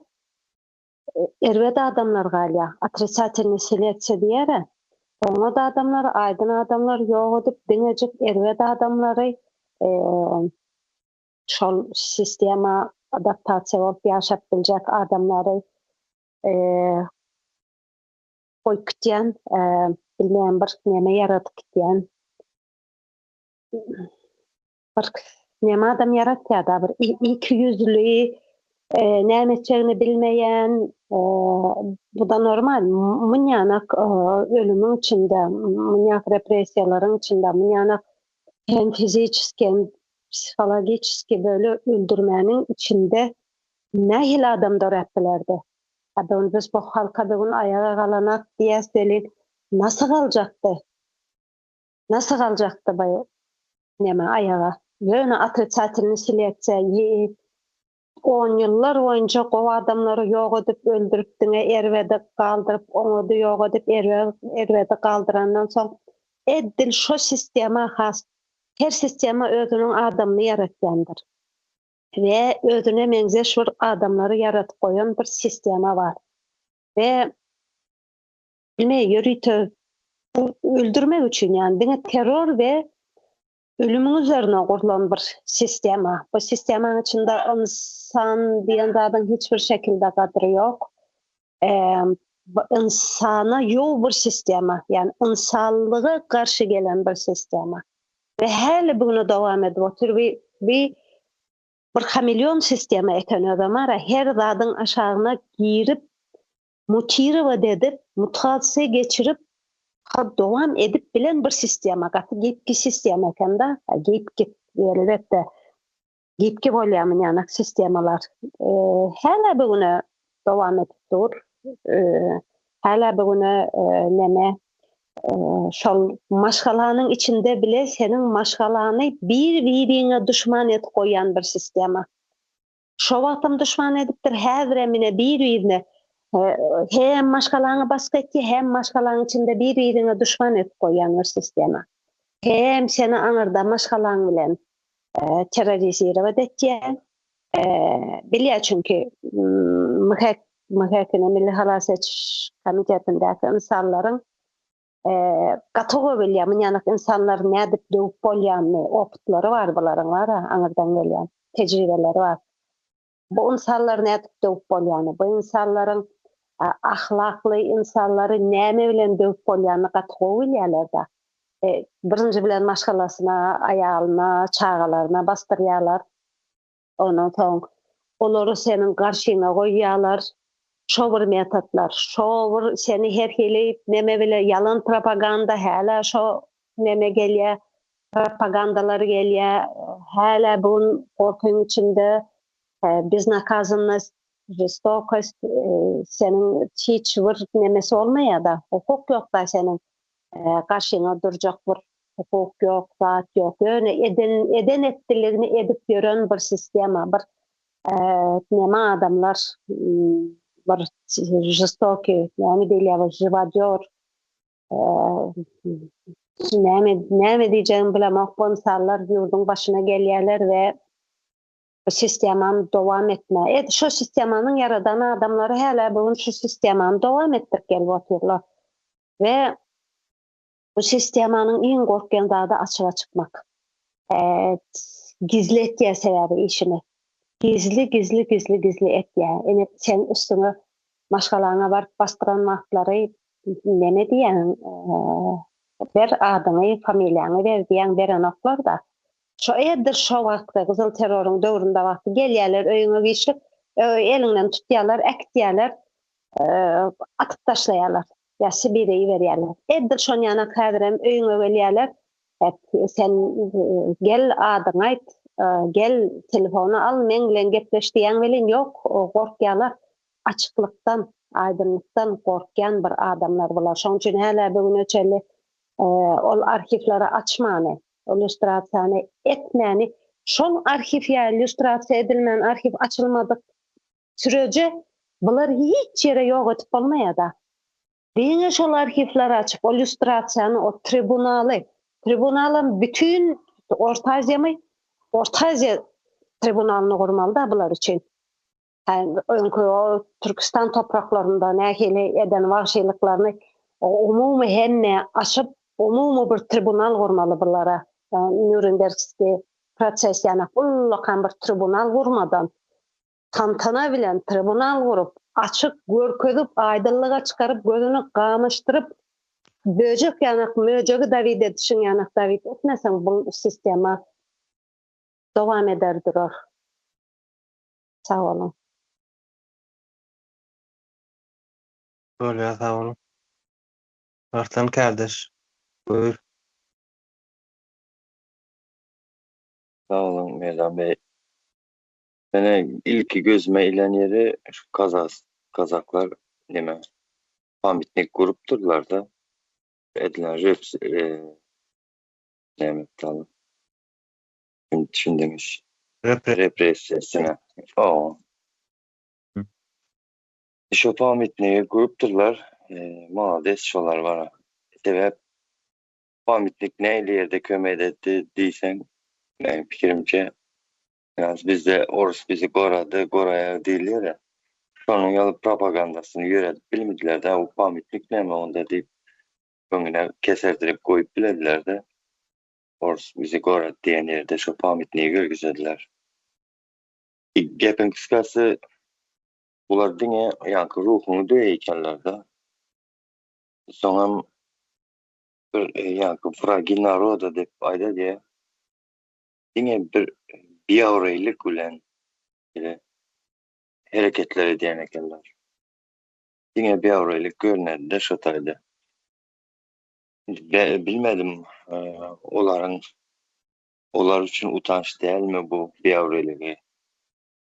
Yani yüzeyim kızar mı de bunların edüten bir avrayılığını. Neyse ben hep gaharlanıp gördüm onu da ne işledim. Ben ne mi verden hazır bu netice çıkardım. Dedim vaktal bunlar çist edip duradı. Yaparak hem ayıp geçen tiyatronuzda olsa. Bunlar vaktal çist edip duradı kenarda. Neyse yılda doğru gelsin. Bunlar opşum ölçep biledi halkın yankı davlenişinin zadını, o ayanışının zadını bilye derken. Agenturası güçlü de. Şimdi şunca yıldan beri çizgi edilotanı daşar yürütleyen izarlap geliyorlar bulan eden hareketlerini.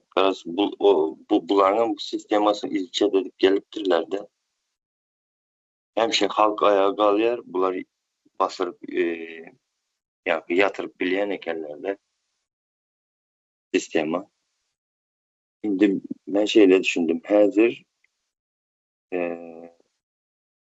şimdi Orsun özünü güçten kaçırıp sol bir sanda da yani halkları oyandırıp şeydi parçalamasalar Orsu'ydı. Başka yerli bir nime yol görünmeyecek olamanda. Ben şeylere tema demeden hem çıktım ya gepin kıskası. Böyle bir fikir geldi şu an için aydın dedim. Hesabını cemledim hazırlıkça. Böyle. Olur Hanım'a söz verelim. İyi iştedir olur. Salam kardeşler. Size prичина mene nime var yani. Misal var yani nime angraqtan başlap bereyin. Lenin Lenin'in ile sistematik deyip yani Abdurrahman doğru etti.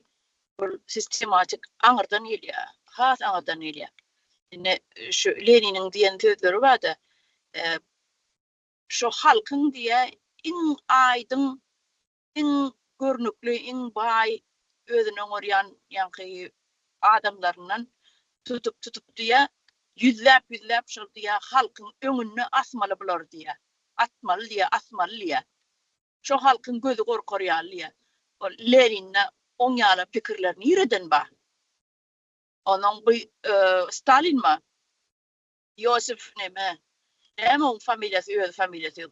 Çukaşvili mi ne mi burada familyası ama? O Stalin nip son ad verliyor, onun lakam verliyor. Stalin öz adı değil onun, öz familyası değil onun. Stalin demek, Polat demek de. Şu sen Polat diyalı ne mi deyip biri öp ona attık ya. Stalin nip. Stalin. Ondan şimdi bu ikisi birbirini tapyalar, şu ikisi birbirini metmenkeler, ön basmaçı olan, basmaçı deyip o Türkmenlere deyip diyorlar da basmaçı deyip öz vatanını koran adamlara basmaçı diye. Aslında şu Stalin bilen Lenin'in özü basmaçı. Lenin'in hem öz familyası değil. Hakiki öz familyası değil. Ulyanov öz familyası. İdina olam Lenin indip idina hoşya. Bulam Stalin indip idina in hoşya. İkisi hem özünü bir familya çeydip lakam alıyorlar. Çeydip ikisi bilece dost olup yani adam nime talap başlıyorlar. İnkasatırlar taliyalar. Bayrak adamlar taliyalar. Azerbaycan'ın bir magnat bir bay nimet magnat vardı.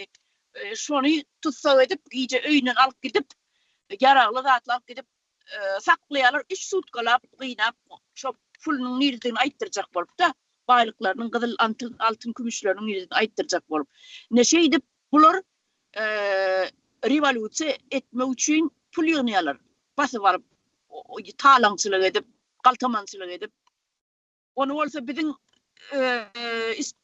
mektep sapaklarını bu ikisini ullukan kahraman edip görkezdiler bilen bolsaňyz. Ene biz diýese ene Gaýyksız Atabaýew diýip diýýär şu wagtlar ene bizim da köçelemizin adyny da Gaýyksız Atabaýew diýip köçeler mardy. Ýöne şoň kimdigini bilýän mami? Bir çağak mektepde aýdylan nokta şol urdan ýürüdi bir sapak bolup ya tarihten ya bir Türkmen dili edebiyattan ya bir politika diýip sapagam ýokdy bolin. Ýöne bir aýdylan ýeri barmy muallimler tarapyndan? Okudylan ýeri barmy? Ýokdur. Hiç biriňizden ýadyňyza düşýänler okudylany. Sebäbi okudylmady. Ondan soň niş 5-6 ýyl bäri biz onu öwrenip kimdigini bilýärse Gaýyksız Atabaýewiň o nedir way Aýtakowyň kimlerdigini bilýär biz. Ýöne şol adamlar näme üçin ben sonra döräpdi şol adamlar näme üçin 30 ýaşynda öllüka näme öllüka şu wagtlar çumal adama ýokdy çuma keseller bolýar. Deme şondan öllümi kaýa diýip şoňa soralar berýärdim men. Ol Türkmenistanda kal. Yani Atabaýew diýip Muhammed Atabaýew kellerden öleniň sebäbi onu atraw etdiler muşyak bilen. Siyonist kali diýerler ona. Ol näme ol ýat ol adam ine de bir samsyklyk tarapyna aýdyp berenler Türkmen nemenen Russiýa Sowet Soýuzynyň sistematynyň ýalňyş taraplary. Muşyak diýilen zat atrawa. Hakyky ýat ol zäher. Şonu adamlaryň diýişini kim ýadyna düşýärmese näme aýdyp bersin şutada. Şonuň deşigini şonu ýatdan damdyrýardylar. Dykýa nämäjige paxtaçyga dykyp şo diýişiniň nämesini öldürer ýaly, nerwsini öldürer ýaly şonu dykýardylar. Ondan inni şo jaga ýat bar aýdaly 1 milligramdan hem az diýerler. Yarım milligram ondan hem az diýerler. Şol durup näçe günnäp adamyň organizmi atrawle edýär şol. Şol öldürmese de şol seni atrawlenie edýär şol organizmiň. Ýöne görýäňiz mesle bolýan sistematik ýalňyşlyklar gatykän aýdyp otursaň, ýöne men uzagy der häzir aýtsam, hemme aýdyp geçjek bolsam, ýöne diýjek bolanda adam şol Leninden öň ol os paşalary bolan döwründe meselem näme bardyr? Romanowlaň maşgalasy. Romanowlaň maşgalasynyň öňe dowam edip gelýän şol nemeler ol Ivan Groznydan hem öň bardy. Nemeler atlar toly ýadmaşyny. Ýöne şu Romanowlaň neme döwründe adamlaryň köpçülikde maskara edip sakallaryny syýryp o bularyň üstünden izdivaç edip bulardan nalog alyp sen sakalyň uzynyp nalog alýardylar şo döwürde. Bularyň eden etdilikleri gaty neme şeýle bir nagly şeýle bir neme näile diýdi. Hiç kultura diýen zat ýok. Şu orsiýaly ni kulturny adamlar ýok eken dünýäde. Ol ekrandan berýän adamlaryň berýän programmalary bardyr. Zehinde çağaçyklar çykaran bolsa, ol bir display, ol bir ýüzleje görkezme esbaplar görkezýärler. Saýlap alyp. Aslynda bolin ene şu wagt biz orsuň hakyky ýüzüni gördük uruş başlaly bäri. Olaň gowalarynyň hem suratyny goýup oturýarlar. Olaryň ýykan ýumran emeleriniň jaýlarynyň ol adam ýaşap bilmejek nime uslowiýalarynyň suratlaryny goýýarlar. Tualetsiz, zatsyz gaty bir gözgüýni da ýaşaýşlary. Ýöne biz şo taýlany görmändir. Şu wagtda seni bile görkezmändirler şo tarapyny. Orsiýetiň. Diňe gowy tarapyny görkezýärdiler. Egni pagony nemeli döşler ýalpylap duran nemeli ordenli zatly adamlar görkezýärdiler. Gaty umny professor diýip biz diňe şolar görýärdik. Orslar şeýle akylly, şeýle umny, şeýle baý özlerim aristokratiski nemeler, häsiýetleri bar. Bir etika, estetik hemme zat ýerine ýetirip duran gaty şolardan masalalar zatlar känniýetip goýýar ekeni. Oň arka ýüzden bar ekeni. Ine şol nemede ol Ekaterina'dan öňkü Önkü ayal bolunma paça ayal. Näme diýen adyna? Ýana näme? Anna Ýanowna, ha, ýadyma düşdi. Ine şol özünden sähäl balzat edenlerinde sähäl özünden bir gowrak giyinen, knigine bolsun, baraniyası bolsun, şol owudan köýnek giyin bolsa, köpçüligi barıp tant edip duranyň arasynda barıp ýaňanyň ýüzüne bir çalyp bir göberýän eken şonu.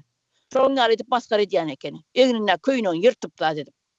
Görýäňizmi? Şoň ýaly nijis millet bolan şular.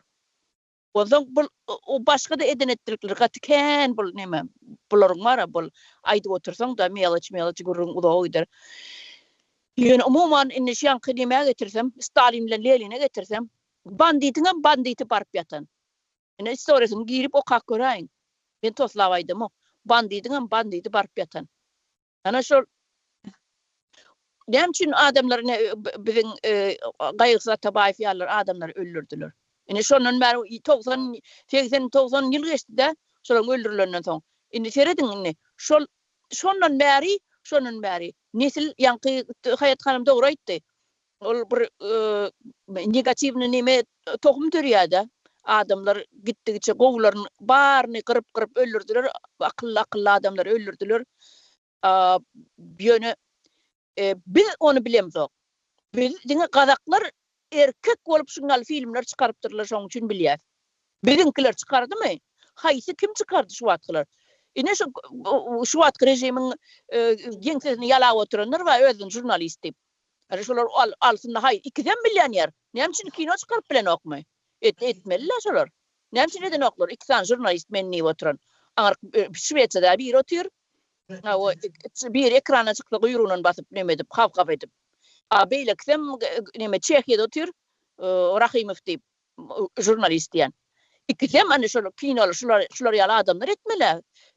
Köpüň adamsy. Köpçüligiň ünsüni özüne çekip oturan adamlar ne? Şular ýaly adamlar etmeli. Türkmeniň başy bolmaly ne? Şular etmeli. Ana gazaklar edipdir şol filmleri. Gazaklar durman edýär şuňal filmleri. Ýöne bizde şon ýaly adam bolman soň gelip şol Gaýgysy Atabaýew dagы öldürer 37-nji 39-njy ýyl aralyklar. Şondan bäri bir 80-90 ýyl geçdi däwolyn. Şonuň näme üçin näme sebäpden öldürilerini bilenmizok biz. Türkmen bolup. Sebebi şu gelen şondan bäri dören adamlar var. Ýanky Hayat Hanymyň aýdan aýdyp geçeýin. Şondan bäri negativ ýanky bir näme отрицательный nemeler döräpdir. Şondan bäri ne şo dörenler mene şular ne? Näme gady? Nur Muhammed Annaýew ýaly, ine bu Rahimov ýaly, ne şular ýaly gançyk itler döräpdir şondan bäri. Ne şulara da отрицательный nemeler diýilýär. Ýanky seleksiýa. Türkmeniň gelip düşen güni şeýle.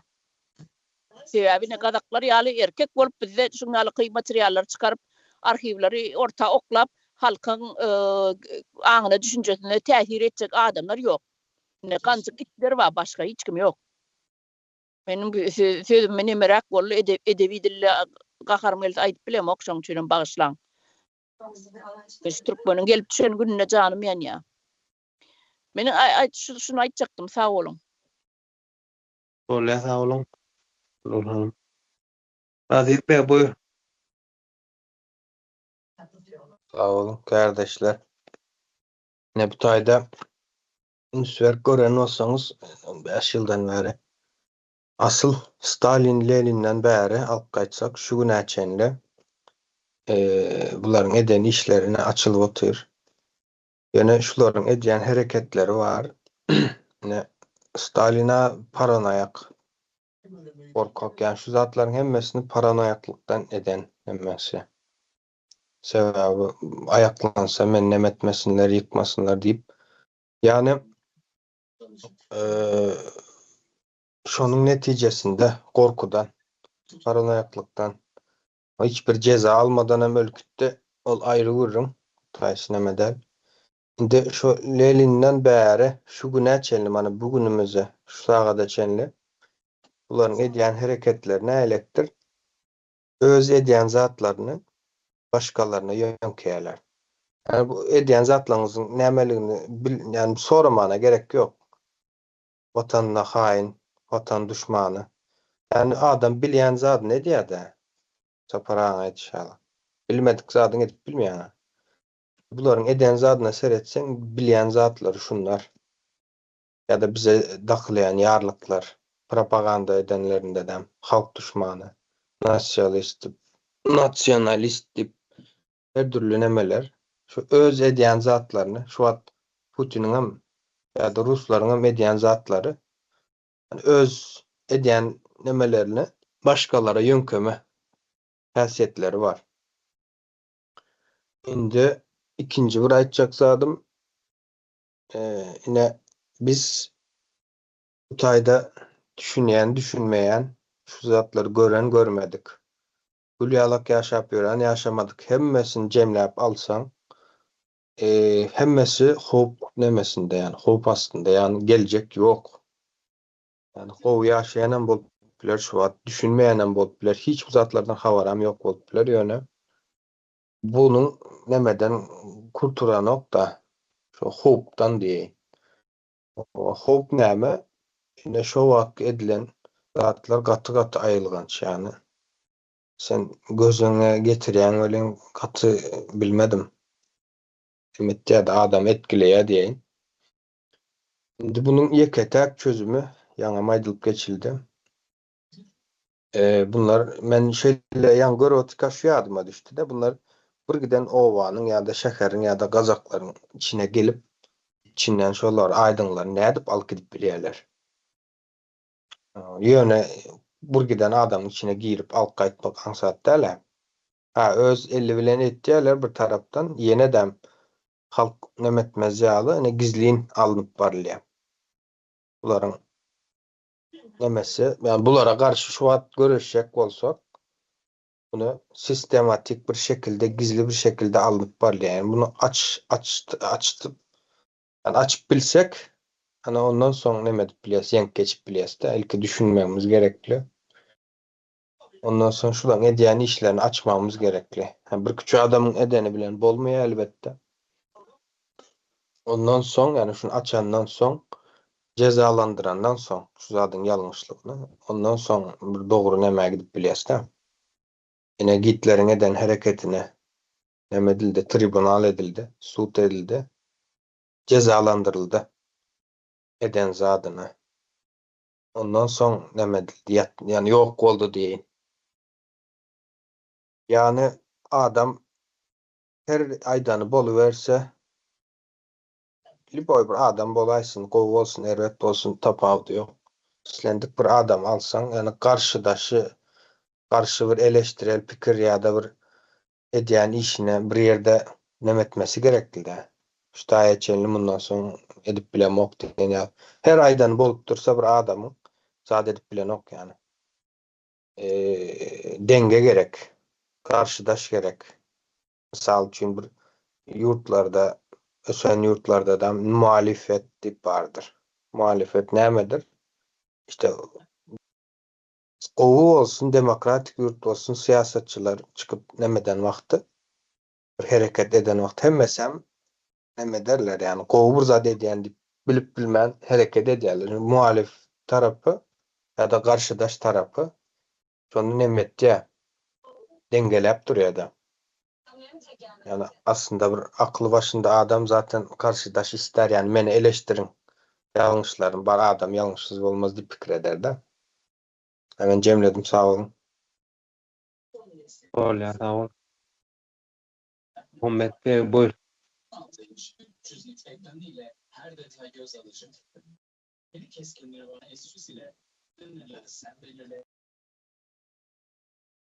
Sağ olun, içerisi kardeşler. Şimdi her kim bir tarafına etip geçti. Benim Nemetçek başkarak tarafından fikrimi aytacak. Şu işin büyük maksadı aslında nemeden geliyor. Ne? Kollektivizasyon değil ya. Bunun Türkmençesi sürleştirmek, Arapçadan emetmek de dine uydurmak, dinleştirmek, her türlü neme bilen, şekil bilen, her türlü ad bilen çıkıyor da yani komünizm, İslam, Onun Hristiyanlyk, ondan soň şunkun narayatlyk diýilýär. Bulan hemmesem şol tarih duruşy bilen şol ýankyly nemeden dolu da. Adalatsızlıklardan, nähak dökülen ganlardan, şu Stalinin repressiýasy, Stalinin döwründen Leninen başlasak, şol 50-nji, 60-njy ýyllara çelli, hatda 90-njy ýyllara çellem alyp biler. SSSR diýilýän bir guruluşyň, imperiýanyň etmişleri şol nemelerden gatykän da ýa-ni dünýä söwüşleri bar. Şol dünýä söwüşlerindäki edilen ýitkilerden hasken. Yani belli bir kare diýilýär da bir nemesini, bir kadryny görüp bilýär, köp ýerlerde bolýar.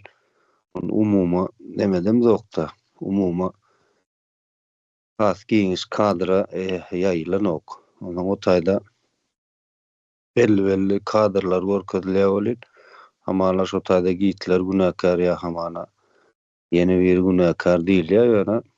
Şol SSR'ın döwründe, SSR'ın bar bolan döwründäki ýitkiler näçe ýylyň dowamında diýip aýdar 30-njy ýyllardan alsak 90-njy ýyllara çel 60 ýyl ýa-ni halky neme diýerler da? Halka diňe zulm edýärler. Halky sürü halyna getirýärler. Şoňam netijesi kunam dowam edip dur. Näme sebäpdir? Yani anardan gelende sürü bolup gelen bir neme kollektivizasiýa medeniýetinden, sürleşdirme medeniýetinden gelen bir halklar var.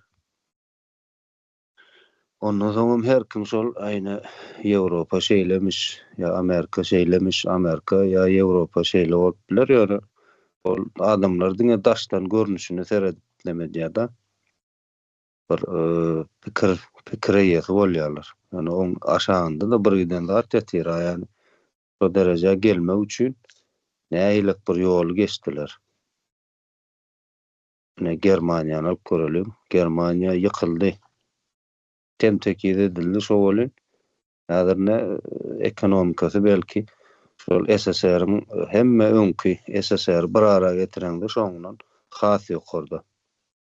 Hem ekonomikasy hem ýaşaýyş şertleri. Yani işin içinde başka bir iş var da, yani bular 41-45 uruşundan beri yani başka bir yol bilen yürüdüler. Yani düzümündeki cemiyetler, milletler ne etti? Sürüleşmeye devam ettiler. Kollektivizasiya devam ettiler. Gelip çıkan netice de ortada. Yani dine alda o hile, manipülasya, propaganda häzirem dowam edip durna şuň kunam bizim ýurdumyzda da edenetlik var bir giden. Ýöne sesini çykarman goldaýanlar var. Maňa degmedip muň ýaşasyn diýip kellesini aşağı ýaşap berenler var. Şol nemeden sistemadan peýdalanyp öz behwidine baýap berenler var. Hiç zat ütkan ok. Tarih gaýtalanıp dur, onuň düýp sebäbi unudulýar. Ýani tarih, geçmiş unudulýar bolýar. Şoda täzeden gaýtalanýar da. Yani insanlygyň guruluşy gaty bir geň bir guruluşy bar insanlygyň. Ýöne gaty gowy bu zatlar ýatlanyp köpçülige ýetirilse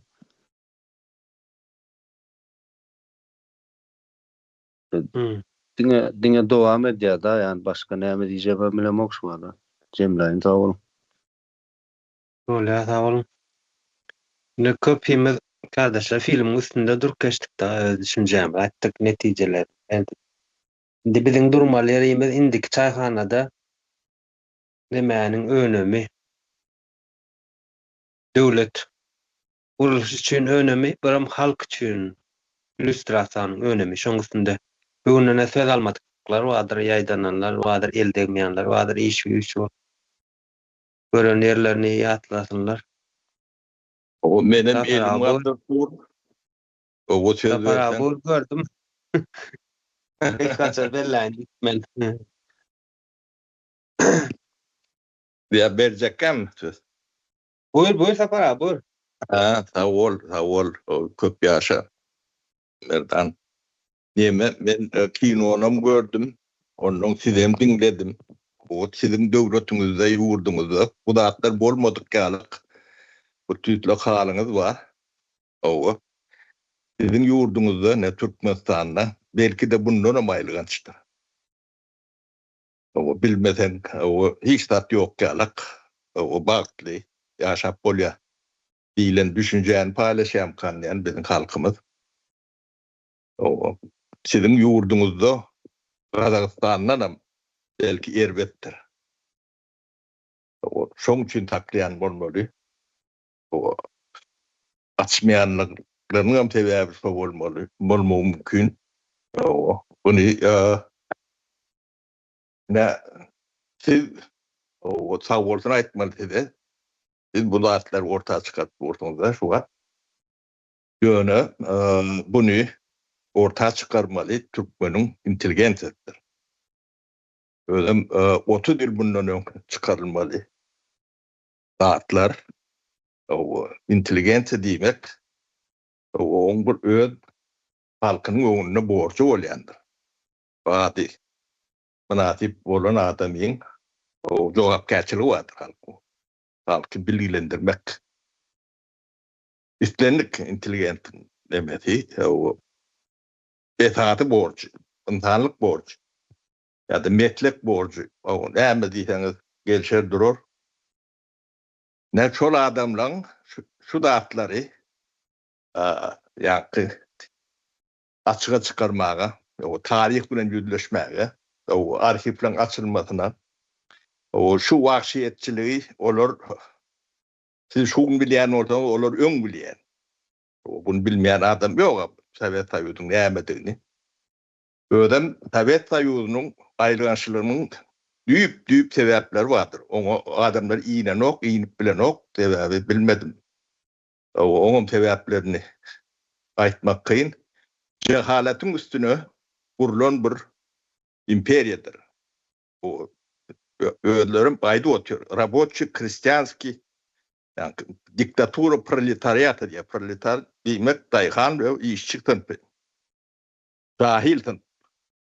O jahil tynpyň elinde hukuk berseň, onuň kontrolsuz göwerseň, o bundan maýlygançy bolup bilýär. Şu wagt Ukrainada bolup gören datlaryň hemmejesiniň düýbünde jehalet ýatandyr. Şulaň akly awlat görsleriniň düýp sebäbi şodur. Jahiliň akla garşy ýigrenji ýa-da gahary gazawy nemeti şäklidir diýerler. Bunu medisina tuğ diýerler. Türkmenistanyň aýrylýançylygynyň düýp sebäbi cehaletdir. Büyüğünde cehalet yatandır. O şu an Türkmenistan kimin eline? Ben fikir edip görüm. Bu topur ağaç göz, cahil ağaç göz olyandır. O yönü toğutlu adamlar hemmece cahillerdir. O cahil, yani ilme, bilme, bilge, imtihanlığa, yapı adamları cahil diyendir. O toğutlu dayhan, o mümkünçülüğü oldu. O öğrenirim giderim, o ulu yemelere de yeter. O sebebi ufku açıkta, bilge, neme. Yönü diplomlu, ahlaklı, aşığız. Oğlum tanı kendim del, şolun eline şu at yurdu. Haysi tarafına seyretip görseniz, küçük bir cehalet vardır. Küçük duyuyordu. Kulağından dökülüp duyuyordu. Yani size bilim vermeli institutların reaktörlerinden başlayıp o mektepteki muallimlere çendi. Cehalet küçük neme diye. Fışkırıya. Onu bu cemiyet yaşap bilmeyen. O şu zatlar bilen yüzleşmeli sizin demeğiniz yeten o. O bilem o kaharınız, kazanınız demeğiniz. O bizde de şu şeyle deyip bilen yok da. O da yani korkuyun ya. Başka bir zatın neticesidir de elbette. O sizin devletinizde şu ayrılan dertler var ya, ne ayrılan startlarda. Bu da hemmet değildirin tek. O şulon hemmece sizin devletinizde bolon dağıtmış. Sizin tarihinizde.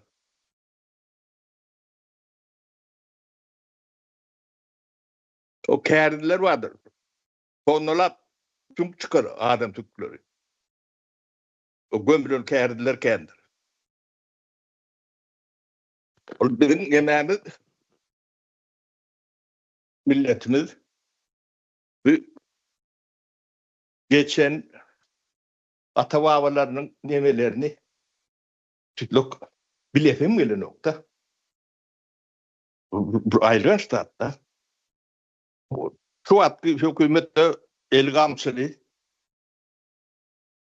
el hukuklu, dürrölü nemeler vardı. Şolong ataları, yenileri, garbamaları, ataları, şu atları yaşan, ya ölüp giden nemeden adamların sahaları köpüsü.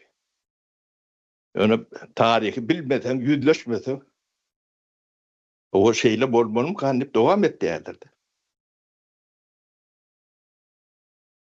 O bunu siz bir adamdan, iki adamdan ya da devletin başındaki adamdan demedi yani. Yok. Onun bu ne bahadır olun. Türkmen'i şuna yetiren esası Türkmen'in inteligensidir. O ehli günah 95% çolun sünnetendir. O 5% Berdi Muhammedov, Niyadov, o ikisini bölüp verirsin, üçüne bölüp verirsin.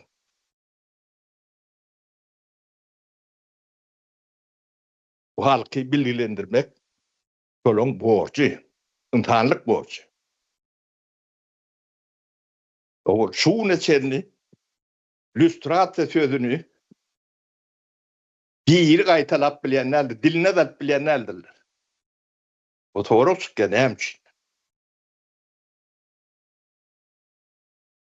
O öyle şu proses geçmeyen dağınık görek bilen oldu. O araştıran man bu vahşi sistemi kökü bilen ayırıp bolun o. Onun demediğini düşünmeden ne edvayacak onu? Onun için bir tarihiniz bilen yüzleşmeniz gerek. O siyasi baka vermeli, divadiyat. O için siyasi reforma gerek bunu etmek için. Şu atlan hiçbirini Türkmen inteligensiyetin ağzından ben 30 yılda eşitmedim. Şu adam eşitem o. Yani kahramanlarken rejimle görüş yaptık gören. O görüşün yani baş harfi ati üstrat tarihin kız bile yüzleşmek. Ya şunu fayda edin ben diye diline almayan kim olaydı? Ben kahraman ya da apazistaner, görüşen, ne diyen hiç önemi yoktur. Rejimin değirmenine soğuyan. Düşünüp ediyendir, düşünmendir ediyendir, o da önemliler. Tabii yetmeli, daha doğru etmeli.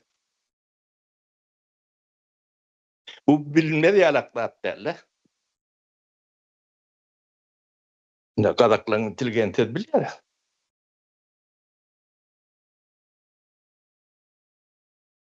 Bunu bilen adamları da söz verenlerdirler. O beni 30 yıl bundan önce o söz seninle ne aytıp bileceği adam.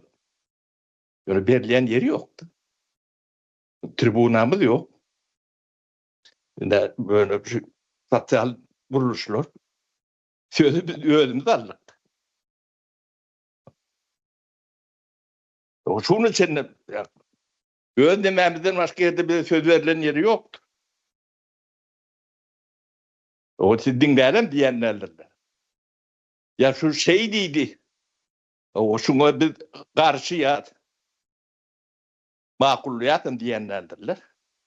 Dedim çıkırmadık kuleyendir.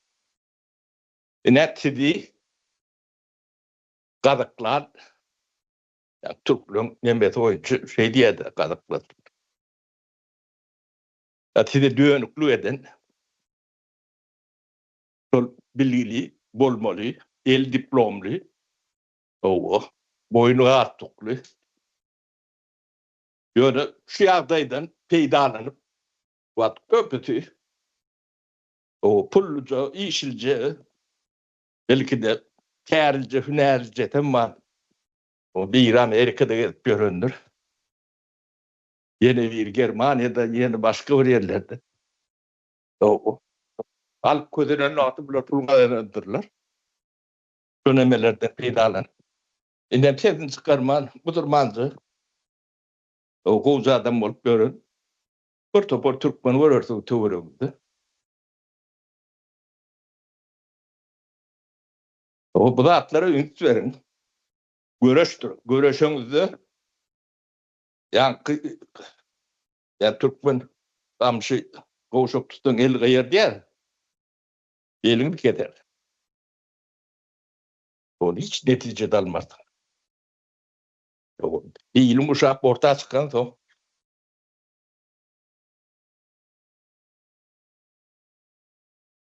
Görüşmelidir.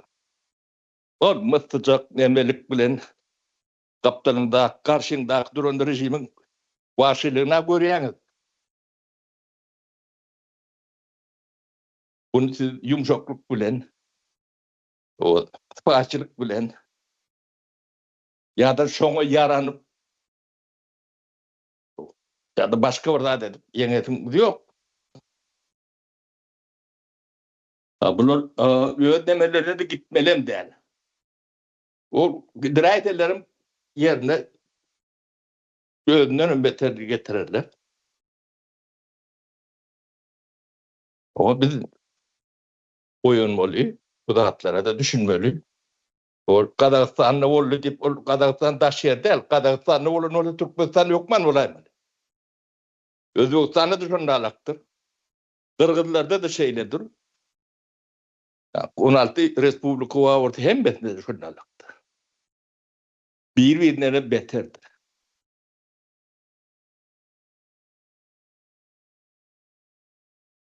O vaatları düşünmeyeni vererek, vaatlara düşünmeyen yurdumuzun ütkötmesi mümkün değildir. Çünkü çağlarınızın geleceği bolmadan mümkün değildir. Görüdür. O bulun kelletine ne gelip ne olacak? Onun bir de saklap bilmeyen cahilin beyninde, kelletinde ne hele samsık kaldığını hesaplap olan nokta.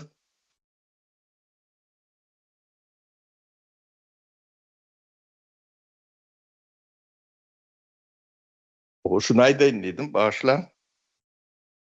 Biraz emosyonel ne oldu? Yani şunu realakta görüyorum da katılma diyen. Bu anlık rejimi ya götün tuhaf, yüzün tuhaf, altın atır, kalkınış, yani hani görkadın altın atır, 30 yıl geçti, 35 yıl. Hani nerede altın atırın değildi. Ya da kalkındık diyorlar. Niye kalkınıptın? Görkadın. Şunu şey deyip bilen Türkmen yok. Hani görkadın. Altın mı, mis mi? Pis mi, ne mi?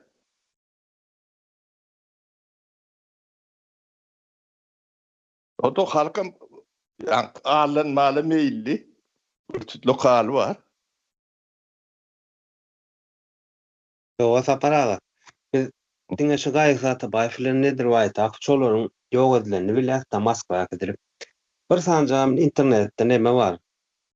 Önümden çıktığın Balkan'da bir jarda Sorammasanız bilmeýäňiz. Soramak gerek. Näme üçin arhiwi açaňyz? Näme üçin açaňyz? O siz garaşsız bolsa bol açmaly. Ya bir zatlar gorkkan zatyň orada adyň. Näme üçin gorkkan? Bu halk bu zatlar talap etmedi, olar gorkajak barasy ýok.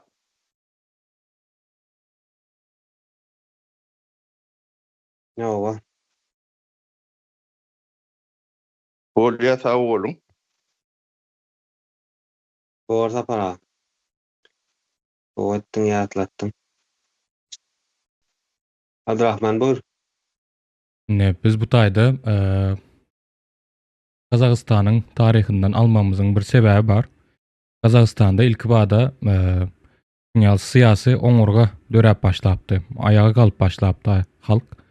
Ondan soň nirde ýalňyş ýola girdiler belli däl. Şu taýda dörep başlan syýasy oňurganyň netijesinde ortağa çykan şu arhiwler barda. Ýöne bizde şu syýasy oňurga döremändir. Saparaga häzir aýdyp geçdi. Garaşsyzmy dälmi şu taýdan eýen belli. Garaşsyz bolan bolsa da syýasy oňurga dörerdi. Syýasy oňurga dören ýerde de hökman şu zatlaryň hasabyny soralardy. Iň bolmanda şuňaly basmaçy ýene nämeçe diýip ady garalananlar şolary reabilitasiýa etdi. Ýöne häzirki wagtda kazaklar nemede häzirki wagtda Tokayewiň ýolbaşçylygynda ýene Rus orbitasyna yzyna dolanmaga başlady. Soňky çykaran makalasy da şonuň aýdyň misaly bolýar. Baky dostluk diýilen bir nemede temada bir makala çykarypdyr. Putiniň ýanyna barmazdan ozal. Putiniň ýanyna barabam o taýda eden çykyşynda Hudaý tarapyn berilen dost diýip şu taýda Rus milletini agzaýar. Açylan şonça arhiwden soňam yüzsüz şekilde şuňaly aýdyp bilýän bolsa, diýmek bu oňurgany gaýtadan eretjek bolýarlar. Indi biz hem şuňaly nemede oňurgaly bolmak üçin talap etmek mejburiýetinde soramaly. Hani näme üçin açylan ýok bu arhiwler? Bu zatlara jogapkärçilige çekilmeli. Emme zada aýdyň ortağa çykarylmalydyr. Sag bolun. Pardon. Neme bana bir minutlyk neme söz berdi. Neme Kazakistan arhiwi bir ucraş diýip açan ýalak nemetdi. O da bir möhret üçin udyn wagtda neme däl. Orta diýilen hiç birem ben tek düýüp bu meselede o deme yüzleşip bilen oklar o ýöne de Kazak demeleri aktif o görünýär. Sebäbi bilimli demelerini tany başlasy kän bolmagy mümkin, kritik myślenleri güýçli bolmaklary mümkin. Ondan böwre döwlet tarapyndan gollanýan deme däl bolmaly. O şolong şu demelen kinoloň nemelen hiç birem döwlet tarapyndan finansiýe çykylýan neme däldir. O iş dünýäsi o şolary alak adamlar gujur gaýraty bilen bol edilýän zatlar. Ýöne döwlet buňa syýasy baha beren ok. Şuň üçin hiç ortada döwleti şo syýasy baha berilmän hem bejesi köne neme dolanyp gelmek mecburiyetindedir. Yine de Sovet nemetinin başka bir formatında orsun nemetinin aşağında ödem has aýylgan orsun nemeti bu bir kriminal o kleptokratiýaň bir nemeti o beýleki Orta Aziýa Respublikasynyň hem beje şoňa öwrülen o şu yüzleşmeýändiň büyük sebäbi yüzleşseler o Olong hiç birem yerinde oturup bilmeye. Tokayevam o beyleki. Özbekistan'ın nembesem o yüzleştirilmeyen büyük tevekklerim şoda. O bu zatları tiyatı baka verip bilecek liderler entek bir Azerbaycan Şuat ne şu meseleleri neme o galanların entek hiçbir neme yok. O şu pratiği geçmeyen Orta devletlerinin o geleceği katı neme o garanti divaydayın.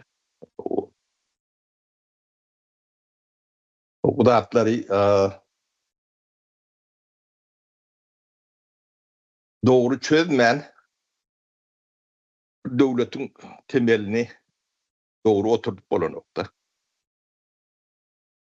O fundamentini kurman zaytalan yalak yağdayda getiriyorlar.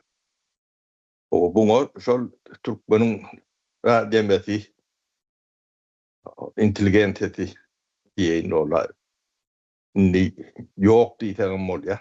Ol taşeruttur daşman uğurlap ya kakatı nemeti bir şert dörödüp o çıkan demeler var olun olur vatan nemeti milli nemeleri o katı koşak görünüyor oradan bir lokan o tamada etmek bir sağlığıma nemeden yalak burada onu tarih ödü baka verir o yönü biz ne gücümüz yettiğinden o şuları tarih bilen yüzleşer yalak yokman etmelidir başka hiçbir çözümü yoktur. Şundan başka çözürleyen olsa yalanlar o şunun yerine geçecek olan adamlar o tabi bu rejimin temelinin nereden geldiğini şu kinolar görkö diye ayrılgan yönü bilmedik tren bulup geçer yalaklar derler. O tarihini bilmeyen millet tarihi bilen yüzleş bilmeyen milletin geleceği olması mümkün değildir. Ben şu ayda inliydim. Sağ olun. Bolya para sağ ol. Bollarım da bana neme müsaade. Sedalanlar hem sağ olsun. Almadıklarım indikere kad nemedi bilirsiniz. Düşünceğiniz, fikrinizi aytып bilersiniz. Yine neşe devam edecektir. Bolya sağ olun.